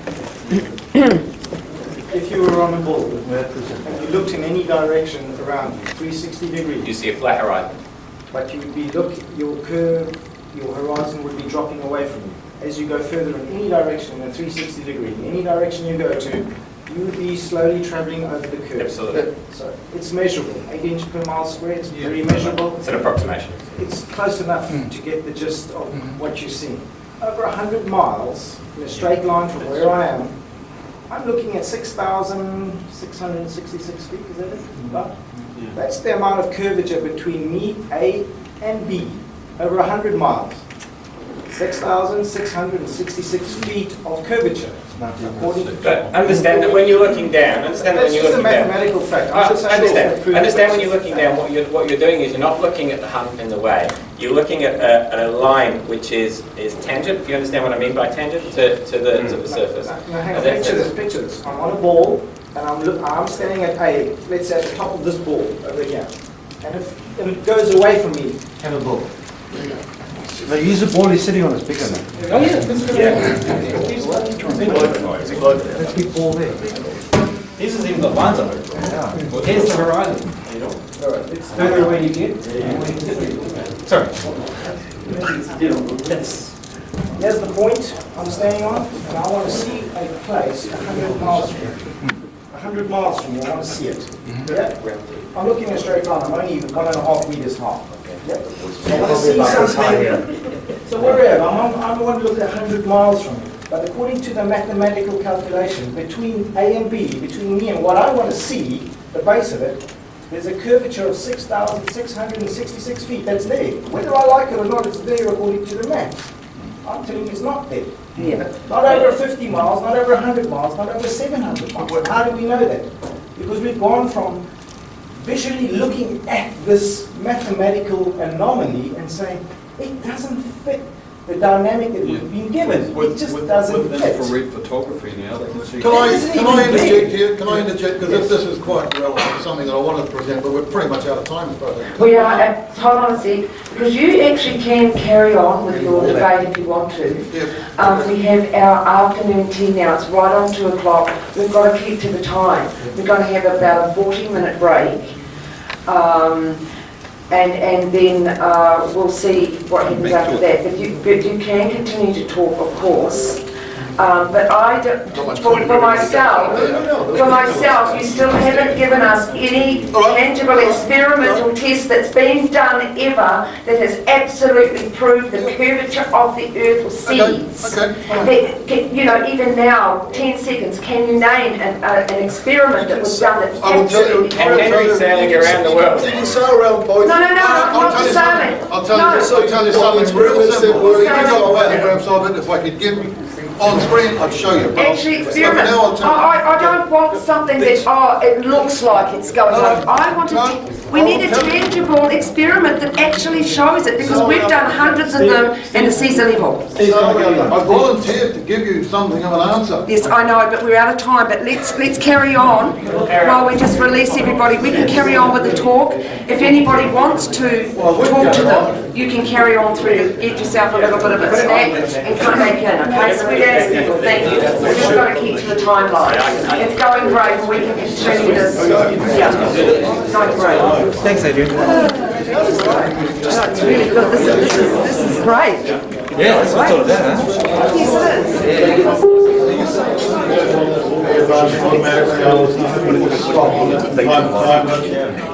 Recently, I took you can see crepuscular rays shining down. You can see them here shining up on the previous slide. You can see much the same. So I'm asking the question, where is the sun? Right. A little bit later on, as the sun comes up a bit further, light shining off the bottom of the clouds. Not all of them, depends where they are. It's a picture from about 59 kilometres away. Sun coming up over the Hulua Ranges. This photo is taken from Waitakere Ranges. These photos were. Alright, so Auckland, it was from Edmonton Road to the Arctic Peninsula, towards the Arctic. This is what I really wanted to get to, because I think this illustrates more what I was aiming for. I was on holiday and I went walking along the beach, and when I came up from the beach onto the road, walking back towards the hotel, I saw something out on the horizon. And it turned out to be a reef. It's Albert Reef, it's in Doubtless Bay in Northland. That's the picture from the roadside. This picture is from the beach, 2 minutes later. That's where I took the first picture from. You can see my footprints in the sand coming down to where I took the next picture. I then went and took a whole bunch of pictures of it at low tide and high tide. And what I was trying to illustrate was the difference in tide was causing this thing to become visible or not visible, and it's only about a 2 metre rise and fall. Right, you can see this rock in every picture. I'll get past the lead ones because I thought I messed up. I couldn't stop the thing from scrolling. You can see there's a marker on here, the navigational warning marker. You can see that marker here now. The reef itself is out of sight, and the only difference was walking from the road, the top of the dune, down to the water edge and taking the picture in the same direction. That difference in height, at best, is maybe 4 metres, probably less. If I took, by the way, this is 9 kilometres of range, right, from where I was to where that reef is, 9 kilometres. If you go and look at the curve calculator, you find that the amount of curvature that you would expect, the amount of drop, is absolutely consistent with this observation. That I could first see it, then not see it, purely because of curvature. Can I just ask you a question? Yeah. What was the air temperature and what was the sea temperature? Because that is a massive factor. Yes. It's a massive factor when you're making long distance observations. What I proved with Dr. John D, on certain days you can see it, sometimes the laser actually bent upwards. When the conditions are right and you have the same temperature ocean as the air temperature and a low humidity, that's when you can see objects further. And what you'll notice on different atmospheric conditions, the actual horizon line will appear to rise and fall. We're talking 2 minutes difference between taking one. It all depends on the air temperature and the sea temperature. The amount of refraction involved there is very little. What I'm showing you is there's a major feature which is about 2 meters in actual height, being obscured by, in one case later on, a tidal range of about 2 meters. That's how exactly sort of roughly. Well, go back on a winter day and see what happens. I'm seeing the same image. You'll get a completely different image on other days. Only a few meters change of elevation within a couple of minutes of each other. I understand that, 'cause I've seen it myself on a number of occasions, but what I'm saying is, when the atmospheric conditions change, the air temperature changes, the humidity changes, the air pressure changes, and the sea temperature, you get a completely different view every time. Yeah, that's true. So on a different day, it might be different. You might be able to see a bit further, a bit closer. Yeah, the visibility changes on a daily basis, hourly basis. If on that day you take a photo lower down and you step up and take a photo a minute later, does it change so much that it's affected the photo? Well, it'll change on a flat surface, won't it? But the higher you go, the further you see. Or if you have two cameras with the same zoom at the two heights and you take them at the same time, would that demonstrate it? Can someone explain swell to me? Swell of the ocean? Yeah, swell of the ocean because... Well, what are you asking? Why are there waves on the ocean? No, like... It hasn't changed. Look, it was slightly windy, there were waves. I didn't want to go out on my jet ski because it's a bit shitty, you know, so I took some pictures instead. I want to get on to something else. It's everybody's favourite map. You see this image a lot. There's a little piece of material which is a bit strange and it's ripped off. Down in the bottom corner, there's, I wonder if any of you have read all of that. He talks about the solstices. I think we can all agree on the June solstice information that you do in summer get 24 hours of illumination in the Arctic Circle. And of course some of us say on the other solstice you get the same in the south. Gleason says there's no sunlight beyond 80 degrees south. I think that's just utter nonsense. This is the drawing, one of the drawings Gleason used in his patent application. These two arms are what forms his time calculator. You set one of them to an area, a place of interest. You set the other one to some other place of interest. You are measuring the time difference between them. The two arms are able to move together because of friction, because of the way it was constructed with springs and washers and whatever. It was intended to work this way. You then rotate around to indicate the actual time of the place you were interested in, and then you could immediately read off the time of the other place. It's quite a simple, elegant, patented design. The map, well, that's another point of discussion. He was an American. So he put the United States front and centre. Right? Because that's what he was.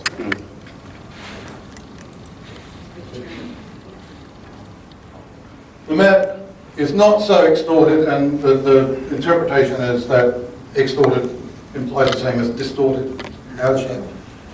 The map is not so extorted as to lose the relative latitude and longitude of any places on the land or sea, but retains all latitudes and longitudes of places, agreeing with other recognised authors, like all other map makers.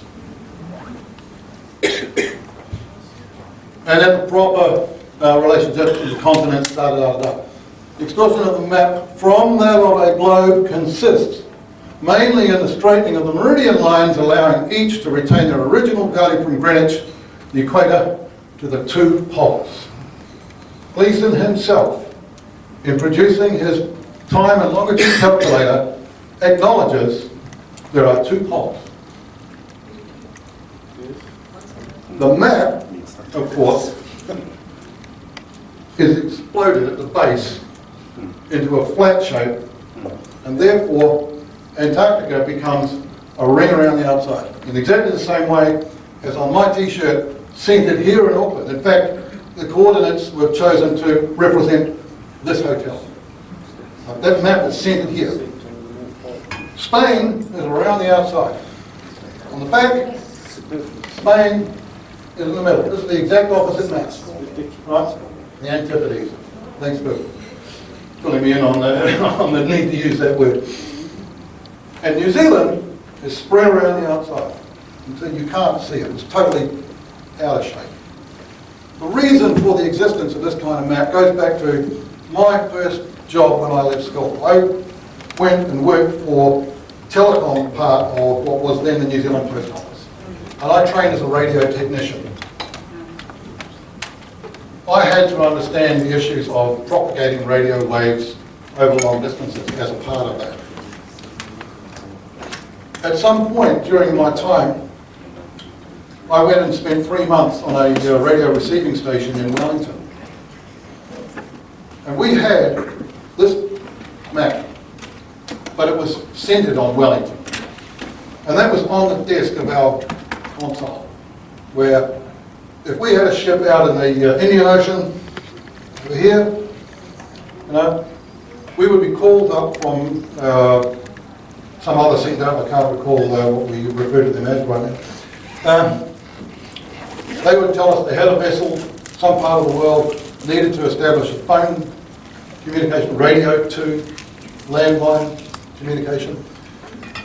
We needed to know the direction, and that's what this map is for. And that's pretty much the only use for this kind of map that I'm aware of. Finding the bearing from where you are, because your map is centered where you are, to some other place. Now we would take that information, look out the window, judge what the weather was, and recommend a radio channel for them to use. And then we would then monitor that, listen to it. If the quality was good, we'd just leave it at that. If the quality wasn't good, we might recommend a different channel. But we used to use this just to determine where it was, where the ship was. Now I just want to enter into the conversation this book. This is the handbook of the American Radio Relay League. This organization says on here, the National Association for Amateur Radio. Also says the Comprehensive RF Engineering Reference, RF being radio frequency. Here, there's a lot in here.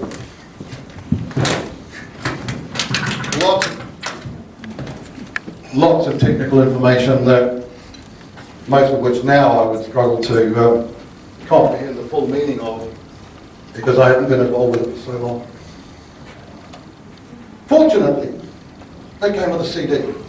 The entire handbook is on that CD, and I've installed it in my computer.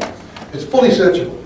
I can look up any phrase or reference in that book and find every occurrence of it. Curvature of the Earth is referenced 5 times, specifically around propagating radio signals around the Earth. Now, I'm not going to go and read every one of those passages. I'm just bringing it up and saying, these people are amateurs. They do it for a hobby. They're not paid by anybody to do this.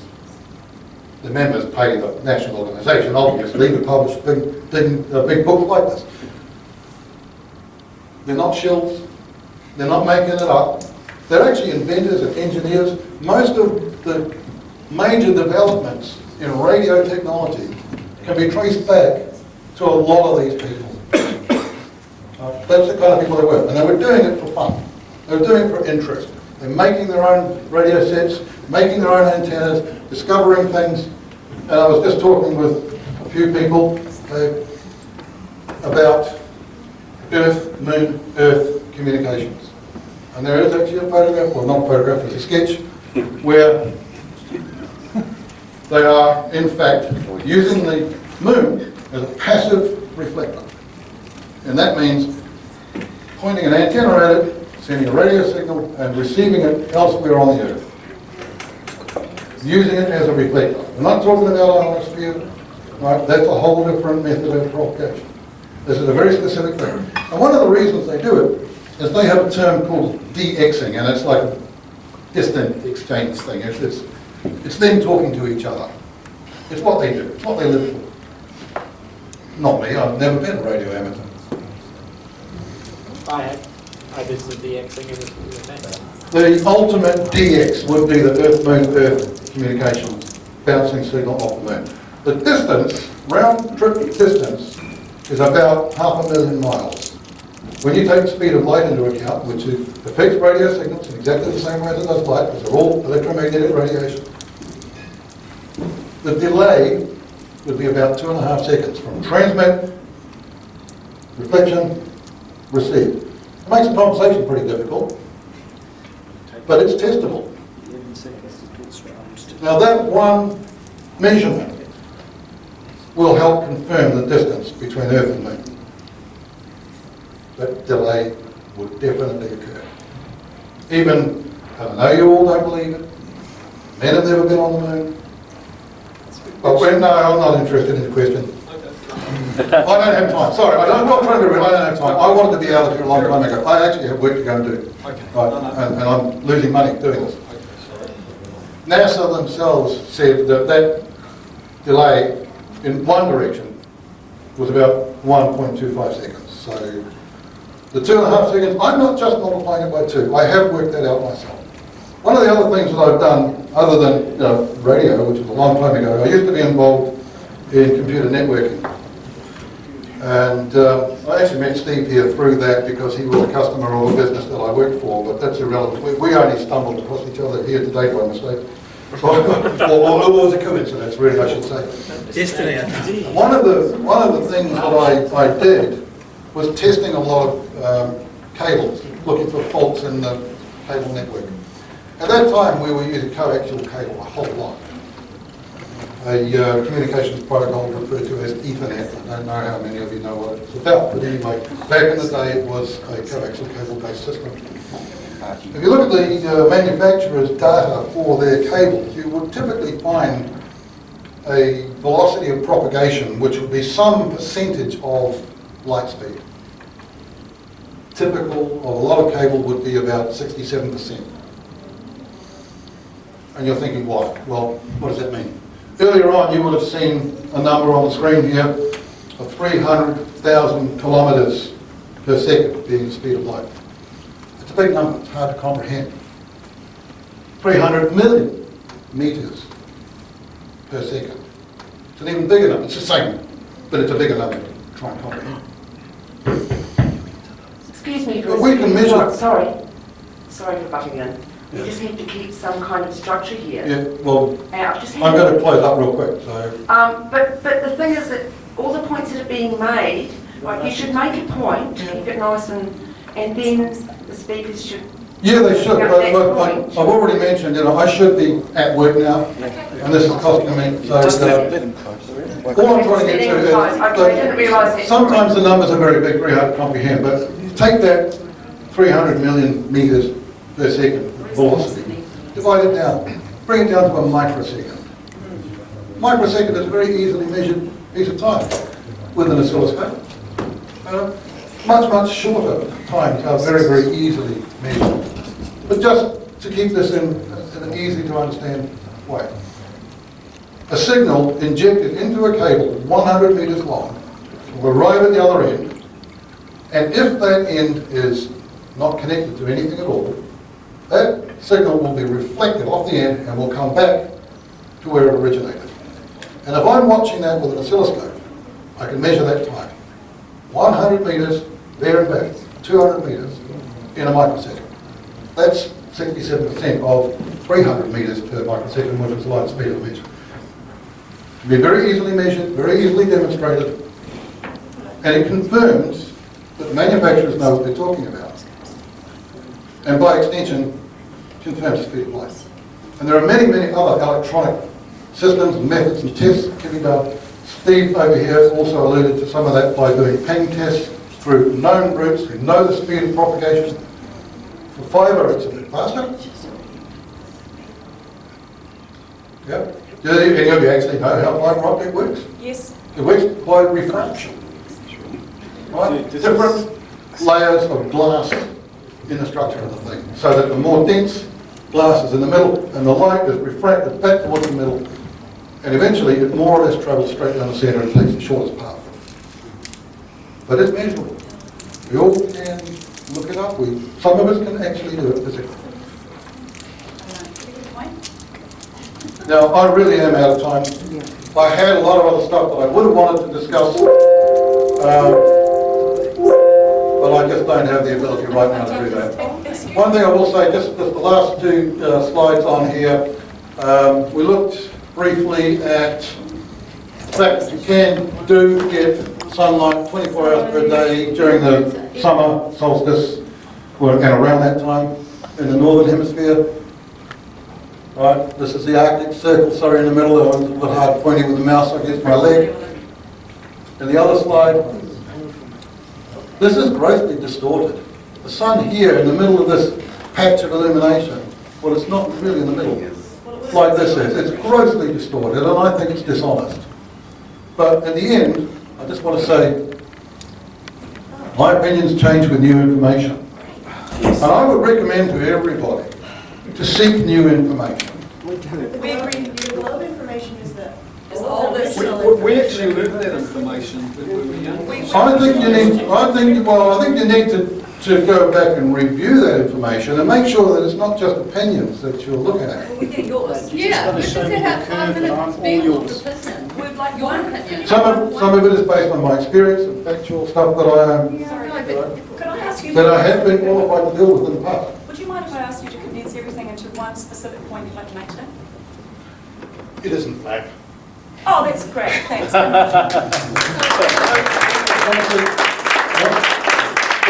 point that the T-shirt is trying to make, or that I am trying to make with this T-shirt, No, we understand the point. this is not off the bloody shelf, right? Right. Look at both sides. Auckland is not the North Pole, so that T-shirt. I never said that it was. That T-shirt doesn't even make sense. It does make a lot of sense, and I did explain why it makes sense, because it has a usefulness. If Auckland were the North Pole, I'd agree with you. I'm not saying that anything rotates around Auckland. I'm not saying that. I'm just saying the picture don't work. It does. You can generate this from any position, and I've given you the background as to why you would want to do it. North and South Pole. And it is entirely to do with radio signals, propagation, and getting signals from one place to another reliable. That's what it's about. Thank you so much. Wonderful presentation.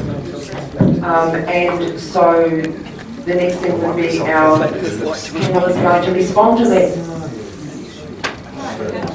Well, I don't really know how to respond to that, because it didn't really go anywhere, if I'm honest. You know what I mean? It tried to prove the speed of light, and like it was irrelevant to the shape of the Earth in my eyes. Yeah. But I think the relevance was the distance to the moon. That's the main one. The distance to the moon. We don't know the distance to the moon, and the fact that you can actually bounce a signal off the moon, yeah, you'll probably be hitting the ionosphere rather than the moon, where all the iron particles are. To bounce something off an object. The time delay thing is what tells you what the distance is. It's absolute nonsense, I'm sorry. But that's why you need It's absolute nonsense. You can't bounce a signal off the moon. Yeah, it's impossible. 105 years of experience contained in this manual. Yeah, it's a book. Read it. Yeah, it's a book. How did they know they were bouncing off the moon? They weren't there. The Earth's moving at 67,000 miles an hour around the sun. The moon's travelling around the Earth. How the hell would you be able to hit that with a signal? It's absolute nonsense. You can stand outside in your yard and you can see the moon all night long. It's not going away particularly fast. Radio antennas. I think the main question is, can you verify anything in that book? Have you verified anything practically yourself in that book? Can I just go through the points from the original presentation? Yeah, because I took a few bullet points here. And in regards to the first image with the famous Earth rise, you see the Earth rising. Now, I'm sure you listened to Rob Skeeper early on on the Skype calls. What he did, he actually took that very image, yeah, and he put it into Photoshop. And when he changed the levels up, guess what? It had a little square around that Earth, yeah? It had clearly been photoshopped into the image, yeah? That, you know what I mean? If that was a genuine image, you wouldn't see that stitching around the actual Earth. Greater Sapien did a very good presentation on that, and he is very qualified. And in regards to Hey, I watched a lot of your stuff too. And you're going to back Raider Sapien? That's who you're going to bring up right now? I'm not going to back you. So I was talking to Laney about the cold moonlight experiment because that just seemed to be the most ridiculous thing I ever saw. Cold moonlight doesn't exist. I have done a test, and I've done what I think is a quite good test, and I've discussed his results with him, and I've given him a suggestion of how he might do his experiment better.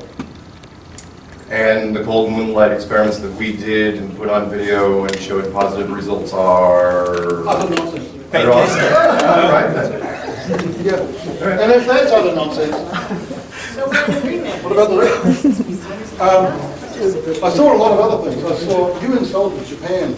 You insulted the Boston community. I didn't insult the Boston. Oh, you absolutely did. No, I just said that. That's not getting to You said that you wouldn't believe it if you went there. Yeah, we can go without the ad hominem attacks. Okay, enough of the ad hominems. We don't need to take personal attacks on people.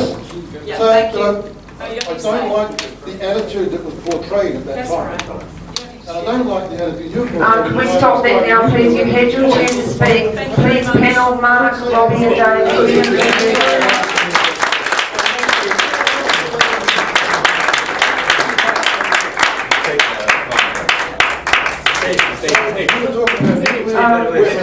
Excuse me. Now they're absolutely are toys. We don't want to hold you up and make you money. We don't want to hold you up and make you money.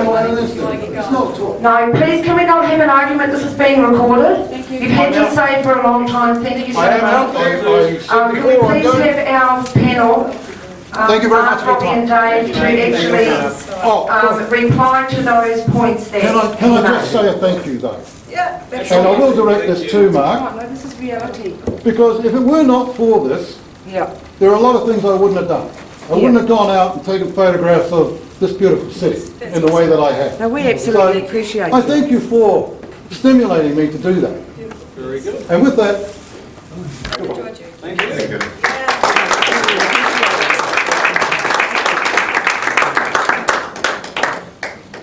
Okay. Was there any, Dave, is there any? Oh, yeah, go ahead. Yeah, so I was just going through the points. Like I said, I mentioned about Roski showing that that image had actually been photoshopped, because it has to be. And in regards to your planetarium, as far as I'm aware, all planetariums are based on a geocentric system, and they use Ptolemy's system of astronomy for the actual mechanisms in that, referring to his equants, his epicycles, and his deferrents. So all the planetariums, what you see around everywhere, they're all based on a geocentric system anyway. That's not actually true. The planetarium system at Stardom, which is a Digistar 3 or 5 now, is actually based on a 3D model. So you can actually, so I encourage you to go and have a look. I mean, I'm not trying to sell you geocentrism or anything like that, but go and have a look because it's cool. Because some of the visualizations that they do take you out of the Earth reference frame and will take you to Jupiter, or they will take you to other places in the solar system based on a 3-dimensional model. I accept that people in this room probably don't accept that model, but it's not true that they're based on the geocentric. Well, the old systems were, which were mechanical, was actually based on this system. Because they had to be, because they were mechanical. Because they were being projected from within a Earth frame of reference. So, no, mechanical. So then obviously we touched on the point in obviously boats sailing over the curvature of the Earth. Now, a lot of these proofs are from hundreds of years ago, before they had any electrical equipment, optical equipment, yeah? So they actually saw the boat disappear with the naked eye. When you watch the boat today disappear with the naked eye, and you bring out a camera like a Nikon Coolpix P900 or a P1000, when it's completely gone beyond your vanishing point, guess what? You zoom in, and that boat's still there. Yeah, so, you know what I mean? That completely debunks the boats going over the horizon, because what we're actually seeing is, you're seeing angular resolution shrink, and the boat is diverging. The reason why the hull disappears first is because that is closer to the ground level, so that will diverge first, and obviously the mass will diverge after, because it's at a higher point. So, you know what I mean? That's clearly just perspective. Yeah, that ship is disappearing because it's going beyond your vanishing point. But it actually gone over something. The camera can't bring something back over a curve. so at which point At which point does that stop happening? Because Well, it doesn't matter because of your vanishing point. no, genuine question. Yeah. I mean, it's a genuine question. I'm not fighting back here. I'm interested because I don't know. So we've got the focal length of the P900, which I don't know. 2,000 millimeter. Yeah. So if I had a 4,000 millimeter lens, could I bring it back again? Is that No, because once it goes beyond the vanishing point, then it's not going to be visible due to. In some of the images that I've seen, and it's a genuine question. I'm not arguing. In some of the images that I've seen, which report to show over the horizon, taken with a P900, I think who's that UK guy? Yeah. Anyway, it'll be a P900. It wasn't one of yours. I've seen some images anyway, which showed the wind farm. I think it was. There's a wind farm. It's a good question. We don't obviously know the length, but what I say to people all the time is when you're out there and you see that boat disappear, grab your cell phone, zoom in, there's the boat. Now once it disappears from your cell phone, grab that P900. Now you can find it again when your cell phone couldn't, so eventually technology will catch up. My question, my point actually is, does that continue? It doesn't continue forever. Not forever. So it'd be interesting to know what the relationship is. So at which point can we say, well, either if it's gone from a 2,000 mil P900 with whatever sensor size, Well, whatever there is an equation where you take a size and you know what I mean, the angular resolution shrinks, depending on that size of that object. You know what I mean? It will go beyond the vanishing point regardless of talking about Rayleigh criteria, where it's because we use that in astronomy. So that's the point at which the angular resolution of the system, where it gets too close to determine 2 points. That's the Rayleigh criteria. But that angular distance is not. Like I mentioned, then you've got to take into consideration all the atmospheric conditions as well. You know what I mean? Absolutely. As an astronomer, we're doing that all the time. So I totally understand that. I totally understand a refraction deficit. Same as the hot road. When you're walking along the hot road, you're going to be half a mile down the road, but if you're filming from low on the ground, that gentleman that's walking towards you and half a mile away, his speed is going to disappear. Absolutely. As astronomers, we reference something called the mass when we take an image, and depending on what angle we take the image at, we talk about the mass. So the mass straight up would be 1. And the mass at an angle, it gets bigger because you're shooting through more and more now. Yeah, so more atmosphere. So yes, refraction does change with how much. Now, would that be question? Would that be the same on a flat Earth model? Would that not be the same criteria you would use on a flat Earth model? Straight up would be back to 1, and as you went through at a different angle, you would have greater, lower atmosphere, which would change your reading. Not necessarily, just because we'd see the atmosphere. Well, I don't know, maybe it would be. It would depend on the composition of the atmosphere. Well, it would depend on the thickness of the atmosphere. I'm just trying to put your term into our perspective. Flat, there's a dome over, we've got different levels of the atmosphere. Sure. And I guess so if I'm looking straight up, it's a different factor to looking across the line. It's the same as being at the horizon, taking a photograph of it to the distance. Absolutely. I wasn't using it as a counterpoint. I was just. But I think one It can. should be the same scenario on a flat Earth system. Except in the flat Earth system, I presume the atmosphere. Let's say. The atmosphere varies from dense to less dense as you go. Do you agree there? Yeah. And so arguably you could say the atmosphere is like a layer.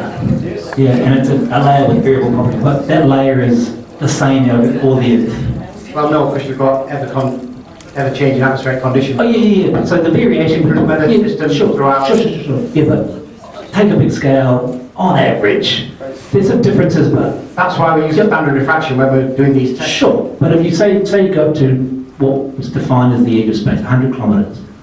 So let's say there's a 100-kilometre layer of atmosphere over the Earth. Okay. Vacuum, which doesn't. But it's. I mean, I don't know if you believe there's 100 layers, but it doesn't really matter. Because another 10 kilometres, 1 metre. Okay, 73 miles going by the rocket that hit something. That's it. Yeah. So, but it's the same over all of the Earth, whether it's flat or it's a curve, a globe. You know, there's a layer. I'm actually interested in that because we say there's a dome.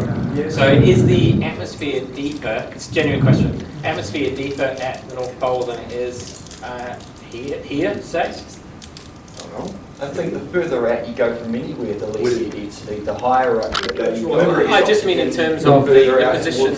the position of this dome. So we said, there was a comment, and I generally don't know this is...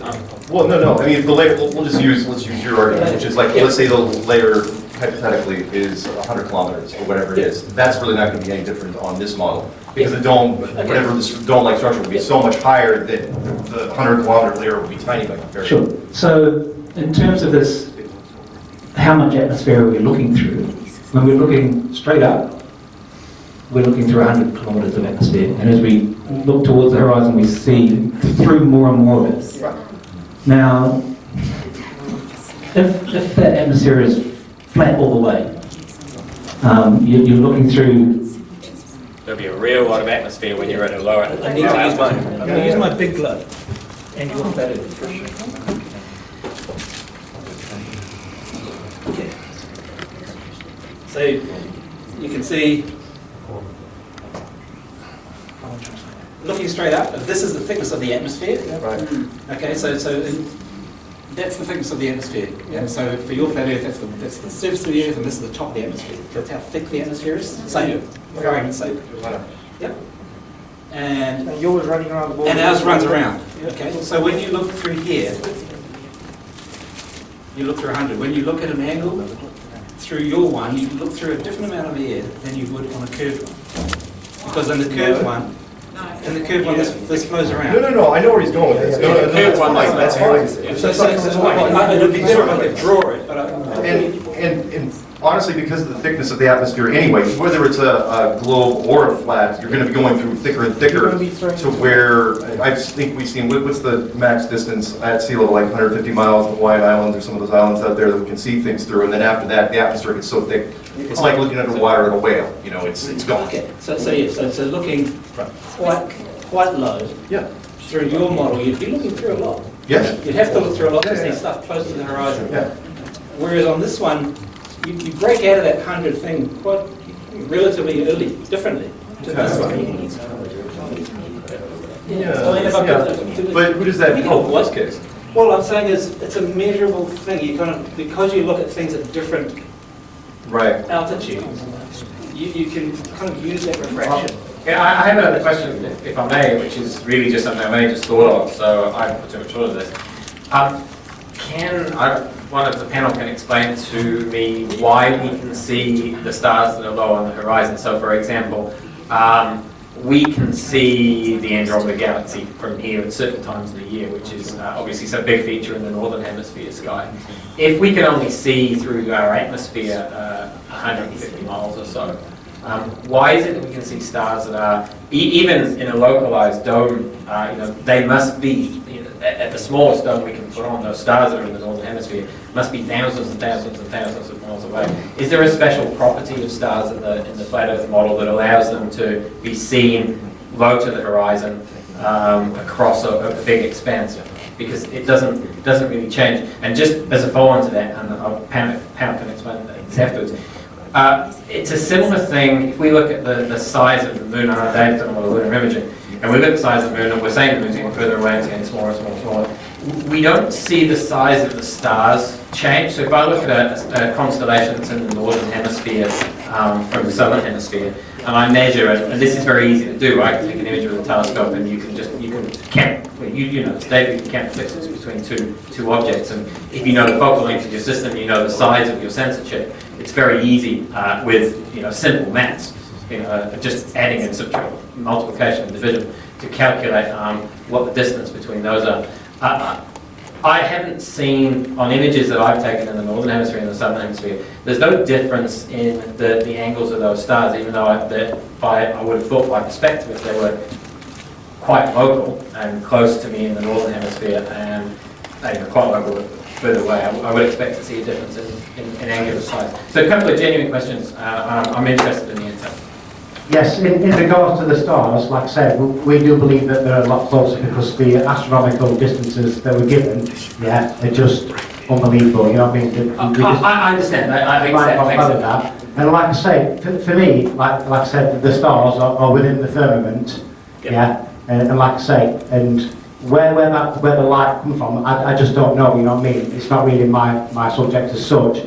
But like I say, it would be probably similar if we was under a firmament, yeah, and the stars was within the firmament, than you would with the astronomical distance given on the globe kind of thing. So, yeah, like I say, what I found is, I mean, I'm not an astronomer as such, but what I found is when I'm shooting the moon, shooting the sun, shooting Saturn's rings, shooting Jupiter's moons, they're all the same focal length. I never have to refocus my camera, yeah, to shoot between the moon and Jupiter, which I've done on a regular basis, where I've actually shot the moon at the same focal length and the same focus, yeah, pan the camera over, and guess what? I can actually shoot Jupiter and its moons in the exact same focal length. You know what I mean? So to me, they're all within the firmament, and you don't have to refocus to shoot any of these objects what we're seeing. I understand that, and I know where. Well, yeah, where I was going was how do we see the stars? Because they seem to be too far away. Yeah, because the stars, I know what you're saying, that there should be some sort of distortion there when they get close to the horizon if we're punching through heavier atmosphere. Absolutely, and there is distortion, but they don't disappear. So if a ship or a mountain or, you know, I mean, a huge mountain, if I look at the Great Barrier Island. Well, I'm just saying, when I've seen Venus setting, it actually turns red, you know what I mean? So we do see a change in light, obviously, the colour of it. So there is a slight change in light with Venus and Jupiter, which is clearly, obviously, observable, that we can actually see a change in colour. So as it's hitting that denser atmosphere, it is actually changing, obviously, because I agree, and the white light can't penetrate the denser atmosphere. That's right. The explanation for that, and this, I don't think this is a flat Earth or globe Earth. This is just a how light works explanation. This is a high school physics, and again, I'm not a scientist. I'm a computer guy, but the reason, and I tell my kids this when my kids ask me questions. So why is the sky blue? So two questions my kids have asked me, which were really interesting, is why is the moon yellow, which is when it's low on the horizon, and why is the sky blue? And they've asked me both of those questions, and the answer is exactly the same. Some of you in the room will know, some of you won't. The scientific explanation for this is something called Rayleigh scattering. So that is the composition of our atmosphere preferentially scatters the size of the molecules, or depending on, I don't know what level of understanding or what level of belief in sort of chemistry systems there is in the room. But our atmosphere, the oxygen-nitrogen atmosphere, scatters blue light around. So rather than just letting it pass through, it bounces around, and that's why the white sunlight scatters across. And it's like taking a semi-opaque piece of plastic; it just scatters around. And if you go through more air, then more of the blue light is scattered, more of the blue light is taken out. And this is the reason why Venus will look red. This is my explanation. I'm explaining why Venus will look red lower in the atmosphere, because it's going through more air, so more of the blue light is being taken out. It is also the reason why a low moon, so you get a full moon low on the horizon, or a gibbous moon low on the horizon, is why that looks yellow. It's why the sun looks yellow, and it looks like, because the sunlight is white, right? Because it's lighting up everything. But it's why it looks yellow, and it looks yellow and oranger when it gets to the horizon. It's also why a lunar eclipse, and I understand this is getting a little bit controversial, but it's why a lunar eclipse, which is where there is a shadow of the Earth on the moon, and I get that you don't believe this, but the reason why the moon looks red is because the light from the sun that's hitting the moon is going through a lot of atmosphere, and the blue light is being scattered out. And the easy way to think about this, if you acknowledge for a minute the thinking of my model, is that the moon is actually being illuminated by a ring of sunsets from the atmosphere around the globe. Sunsets and sunrises. Sunsets and sunrises, of course, depending on where you are.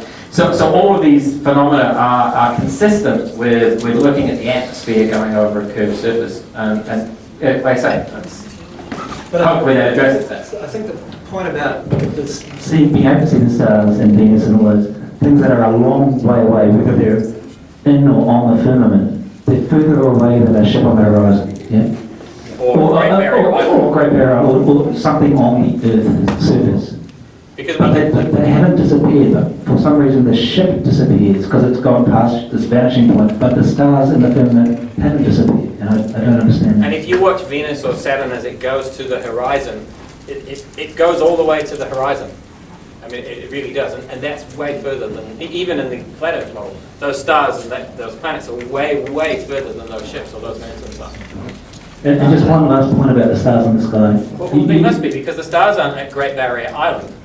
I don't think we've got an argument that the stars are, that Venus and Jupiter are at Great Barrier Island at that distance right here. No, fair enough. No, that's what I'm saying. So it's they relative. all appear to be the same distance away from us. Stars do? stars, Yes. planets, they all seem the same distance. Well, no, hang on, but my friend over there, Danny, we were talking about Venus and how Venus goes through phases. Yeah, you taking photos of Venus?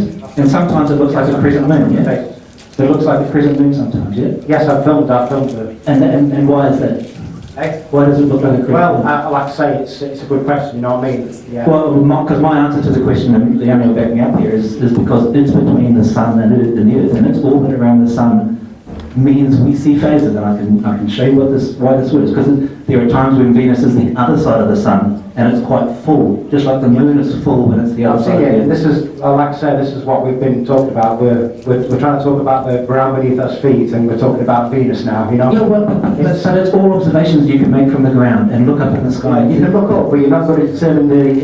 Yeah, but you're the moon man, you know? Yes, I'm the moon man, and what I do, I don't prove that the Earth's flat by observing the moon. What I do, I question the globe model with making moon observations. And you saw one of my questions I asked yesterday in regards to the moon remaining full for almost 12 hours during a lunar eclipse. And you being an astronomer, maybe you could give me an answer on that. I don't think it does. The number of the software that you were using, which tells you how full the moon is, which is based on a global model, yeah? Well, yes, it is based on a global model, but so why would the software say it's remained at full for 12 hours? Why would it say it's, and they use a decimal point, so you're not told they're using a 100.0%. And also the next day, 99.1. Well, obviously after 100% it goes to 99.9. Yeah. So how long does it stay on 100%? 11 hours and 20 minutes. And how long does it stay on 99.9? I don't know, so I didn't try that. I wouldn't be nowhere near as longer. But my question is, how in the heliocentric model would it be able to remain full for almost 12 hours?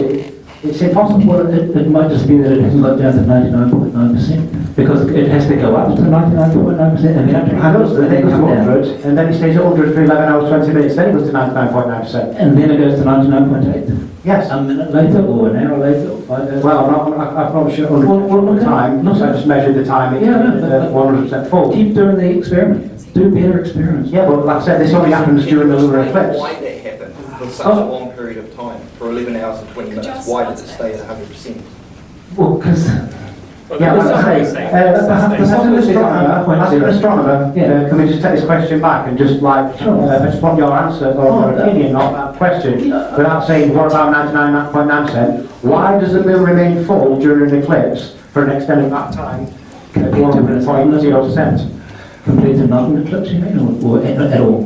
Because you seem to be saying that it must be stationary for that amount of time. Well, I'm not saying it's stationary, but what I'm trying to say is it doesn't fit the heliocentric model. All I want to know is, what would be your answer to how the moon remained full for 12 hours on the globe model? Yeah, and my answer is this: the software is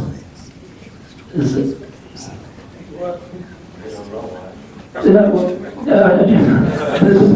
numbers, think if you had 2 decimal places there, right, instead of 1, as the moon got fuller, it would go from 99.10 to 99.11 to 90, you'd have more resolution of your number. Yeah. Somebody actually run a simulation on it, and within 5 hours, theirs have got to 99.8, so... Yeah. But you're saying your measurement of the moon. My measurement backed up with moon calc and time of day, which confirmed that it remained full for 100% for almost 12 hours. It doesn't work in the globe model. I'm not saying it works in any particular model, but what I'm trying to say is this is what's being documented by moon calc and time of day, which are very reliable. And my question is, based on a global system, how does it remain full when it's in constant motion against a fixed sun? Yeah. 12 hours. Okay, so my answer is, if you put another significant figure there, so 2 decimal places of resolution, so instead of tenths of a percent, it was 100ths of a percent. So it would go from 99.9 to 99.91 to 99.92 to 99.93, yeah? It would be continuous. But it would skip, just like your odometer on your car, it skips in kind of whole increments. Your odometer, especially if it's a digital one, says, I've driven 100.1 miles, 100.2 miles, 100.3 miles. But when you're at 100.3.5 miles, it still just says I'm at 100.3. And then at some point it flips the whole digit. And so if you have more significant figures, more numbers after the decimal place, you'll see the continuous motion. So it sits up to 100 because it flips at 99.95, and then probably at 99.96 it becomes 100.0, and it stays at 100.0 until it becomes 100.05, and then it probably flips to, it goes back up down. So it goes up to 100 and then it flips back down to 99.9 when it's at 99.94. Is that what I mean? So you're right. I understand that you've had an decimal point, but it still doesn't change the fact that the moon remains full for that length of time. So it doesn't remain full, it only remains full by definition for a moment. And it's the one moment where the sun and the moon and the earth are aligned. So in what we call an analog system, which is continuous, versus a digital system, which is what your computer is displaying with a 100.0, where it's incremental. By definition, the moon is full for 1 instant, okay? When it passes through that straight line. And but when you digitize that, you don't have that resolution anymore. So your explanation for why it stays full 100% for 11 hours and 20 minutes is because that's what the program was saying. There's no actual explanation. The program doesn't have the resolution to show you the change. But by definition, what a full moon is, you back me up on this, Dave. It's the line, it's the point in time when the centre of the sun, the centre of the earth, and the centre of the moon are in a line. That's what a full moon, whether it's an eclipse or otherwise. It's that moment. And as you say, they're all emotional. We think they're all emotional all the time. So they'll move out of that position in an instant. Okay? But your display, your software, is that really an argument that you're not feeling motion? You're saying we feel the orbital motion all the time. I'm not feeling any No, motion. because you don't. Why would you feel the motion? Why would you feel? Exactly. When you drive in your car, yeah. When do you feel emotion? Oh, of course, I'm in a moving vehicle. No, but do you all the time? Do you feel more when you're braking or less when you're braking? Do you feel more when you're accelerating or less? Basically, you're sensing something as opposed to here, we're not sensing anything. But are you accelerating? Accelerating or decelerating? Are you accelerating? Are you getting faster or slower? If you go from, say, a plane here to New Zealand, we're below the equator, so say we're doing 800 mile an hour where we are, you fly up to the equator line somewhere, say Ecuador, where you're doing 200 mile an hour faster. Get off the airplane, you notice the speed difference? Because that acceleration to change that 200 miles an hour is just taking you 5 hours in a plane. You never noticed it. But where you were standing to begin with, you were doing 200 km an hour less than where you still just got off moving. and stayed standing, and you don't notice that 200 mile an hour difference. You're still just moving one rotation per day. One, whatever that is in right up there. Yeah, I mean, the 100%, I mean, looking at popular websites, of course, they'll tell you a percentage of the moon at any given point. I don't know enough, I haven't looked into it. I will go and find your videos if it's on a video and have a look at it, so I can't speak direct to that, unfortunately, I didn't see your presentation. I don't believe that the percentage of the moon illuminated by the sun changes differently in an eclipse or not. I'd be really interested to see some photos that show that. I mean, well, what I did, I compared it with a 99.9% moon and a 100% moon, and you can clearly see on the 100% moon during the eclipse, yeah, because you've got nothing around the edge, it's a perfectly like circle kind of thing. Whereas on a 99% one, you'll see a little bit the edge of the moon, if you know what I mean. Yeah. So there is a difference between a 99.9% moon and a 100% moon, and you can see the difference. I'll check out your videos. I mean, the basic fact of it is because it takes essentially 2 weeks to go from 0% illuminated to 100% illuminated, and that's whatever that is, 340 hours or whatever that is. So that's the percentage change. If those websites are saying that it's stuck at 100%, that I'd be asking about the veracity of the websites and looking at that. I mean, I know that timeof.com and Mooncalc, I've been on both of those websites, so they give good information. I'm not sure it's designed for scientific precision. I'm not sure. I think it's more designed to give you and me, the average guy, a sense of what's going on. So I don't think we could hold too much on that, but I'd be really interested to learn that. I mean, I'm always interested to learn new things, and I'd be really interested to learn if the behaviour of the illumination of the moon is different when there's an eclipse or not. I don't believe there would be, but I'm always open to seeing something new. And I think science is always open to seeing something new because that's how we learn. So it should be applauded for it. Yeah. So I will check out your videos and I'll have a look. Yeah, great. It's only 4 o'clock, we've just gone 4 o'clock. One last question. I know it's about the firmament again, but why can't we see the Polaris from here? The pole star, the star that's... Because it's in our divergence point, it's past our field of view. But, okay, so some stars disappear beyond our field of view because they're too far away? Well, you can't see Because they're too far away. Because of the angle to where they are, Yeah. it's the further away it is, the closer everything comes. On a flat line. So if I'm looking at Polaris, which is far, far, far away, if I moved up to Indonesia, I'd be able to see Polaris because I'm closer to it. It's just because we're further out from Polaris. And so a it's star... about 20 degrees if you want to talk below the horizon, although it's just into that convergence point where Your scale is probably a little skewed. Like when you're holding your hand up here and you're going, why can't you see the sky? You're assuming where your finger is, and that's the top of the... No, I don't know where it is. You tell me. Well, it's obviously somewhere where it makes it impossible for you to be able to see it from that ratio. But could you draw a diagram of that for me? I think it's plenty of diagrams. I'm sorry, let me jump in here real quick, and then we can just wrap this up. And by the way, thank you guys very much for coming. But for me, and I can't speak for other people necessarily, because that question was posed to me pretty early on, which was, I call it the double belts of Orion argument, which is, let's circle back to the first slide, which is a planetarium. And that is, yeah, the planetarium is super small in one building, you just had one belt of Orion. The planetarium is big enough, you can basically instance it. Which is, you are on one side of the planetarium and your friend's on a different place, and you're both looking up and say, oh yeah, I see the belt of Orion. Oh hey, I see one too. You're talking on cell phone, of course. And you say, well, the middle star is red. And it's like, no, the middle star is blue. Right. Technically, you guys think you're both seeing the same belt of Orion, but you're not. You're looking at completely different instances of Orion that are, because the place is so big, you can get away with it.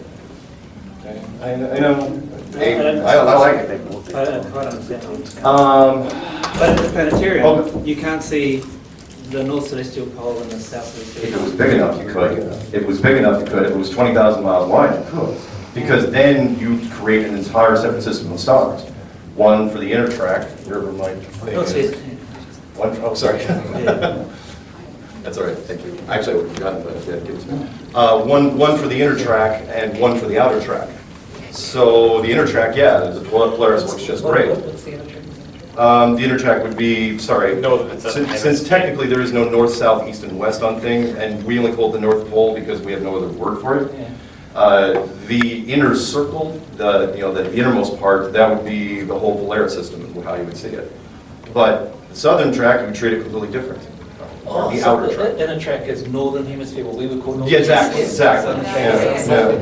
That's how, again, I know people sometimes have a problem with it, but that's how I would do it. If I was going to build it, that's what I would do, and that's how you get away with it. Because that's what we, I'm sorry, go ahead. No, go ahead. Well, yeah, Because that's what, when we build, again, I'm not going to lean too much on the simulation thing, but when we build simulations, that's how we lay it out the easiest way possible. And you can create just about anything you want up there. So I kind of focus. You can, but it needs to be testable. So But tough when it comes to the sky. You know, I try to focus on things on the ground, which is why we've been putting out questions to you and other scientists, which is, in fact, there was a scientist I talked to a couple of years ago. I think his name was Dunning. No, it wasn't Dunning. It was that guy that defrauded eBay. But he, I know it's a whole other thing. But he, I said to him finally at the end, we kind of agreed to disagree, and I said, hey, just if you had to prove something on the ground, not using some space thing or SpaceX, you had to prove to somebody on the ground how there was a curvature or how it was spinning, could you do it? And he says, no, I couldn't do it. I'd have to come up with $20 million and go on SpaceX or Virgin Galactic. I go, well, there's a problem. So, anyway. Yeah, I just feel one of the things I was going to show but didn't get a chance was a software program called Stellarium. I know it. We all know it well. Yeah, okay. I mean, again, like, because we're wrapping this up, I mean, I think it's important to understand that, we don't have a perfect model. We're all asking questions, and then you brought up, and Mark brings up the projection or the simulation. Again, it's just something you, understanding planetariums, you can kind of maybe get your head around it. We're not saying, this is all simulation or planetarium, but it makes you wonder when you're like, hey, could things work if it was done this way? What can you do in gaming? What can they do with VR and stuff like this? My point to the whole thing, though, when it comes to the understanding of everything that we're seeing, there's ways to have that discussion. Let's talk about things rather than just ridiculing and name-calling and saying you guys are a bunch of idiots, right? Yeah, we already know. We already know. It's ironic he was. We already know what's going on. That's a motivation. Yeah, again, we're all kind of discovering this, but it is fascinating when all of a sudden you're looking at kind of the heliocentric Big Bang cosmology that's been presented. And what we're doing is we're just finding a lot of holes in it, not because we're out trying to hate on it. We're just like, hey, can you prove this using the scientific method? Scientifically, it's great if you want to believe it. Everyone's entitled to their beliefs, but can you scientifically prove it? And I've been involved and talked to a lot of people. I'm blown away that when it comes down to it, you actually start thinking of this, you're like, it's actually really tough. So hopefully it will inspire a lot of people, that are kind of going on it. They're being honest and saying, wait a minute, they had some good points there. I didn't know the answers to that. That's cool. It's not about who's winning and who's losing. It's about, let's go out and let's do this. Why hasn't it been done? Why isn't someone actually doing an experiment from the Earth conclusively where we're all like, it's done? And that's what we're trying to do. It might seem silly, that experiment, they needed to know this. Well, then help and say, this is how we can do it for sure, with lasers or over water. I totally. So that's kind of where I'm at in this whole discussion. I applaud you guys for coming here and just being open, because we get a lot of laughing and ridicule. And it's nice to have someone that's cordial, respectful, and just listen. Because again, you're going to find that a lot of people in this room, we're not just a bunch of dumb people. There's a lot of intelligence here. We're honestly searching for the truth. I thank you for that comment. I really appreciate it.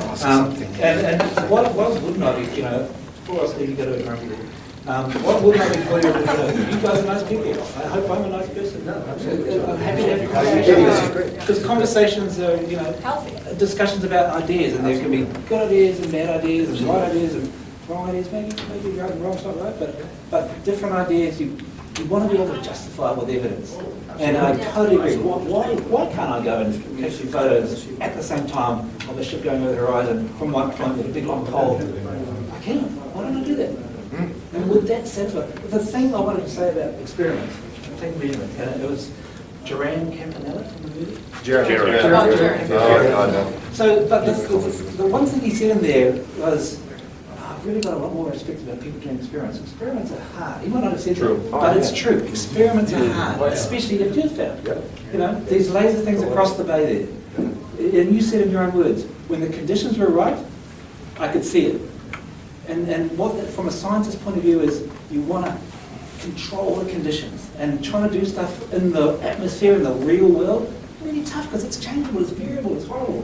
And as an engineer, not as a scientist, but as an engineer, when we're trying to solve a problem, we're trying to minimize the number of variables and change one at a time. And doing an experiment in the atmosphere, really hard to control all the parameters. You've got density, you've got temperature, you've got seawater, all sorts of stuff. It's a nightmare, it's a rubbish way to do an experiment. But the only way to satisfy your community is to do an experiment in the real world, in the atmosphere.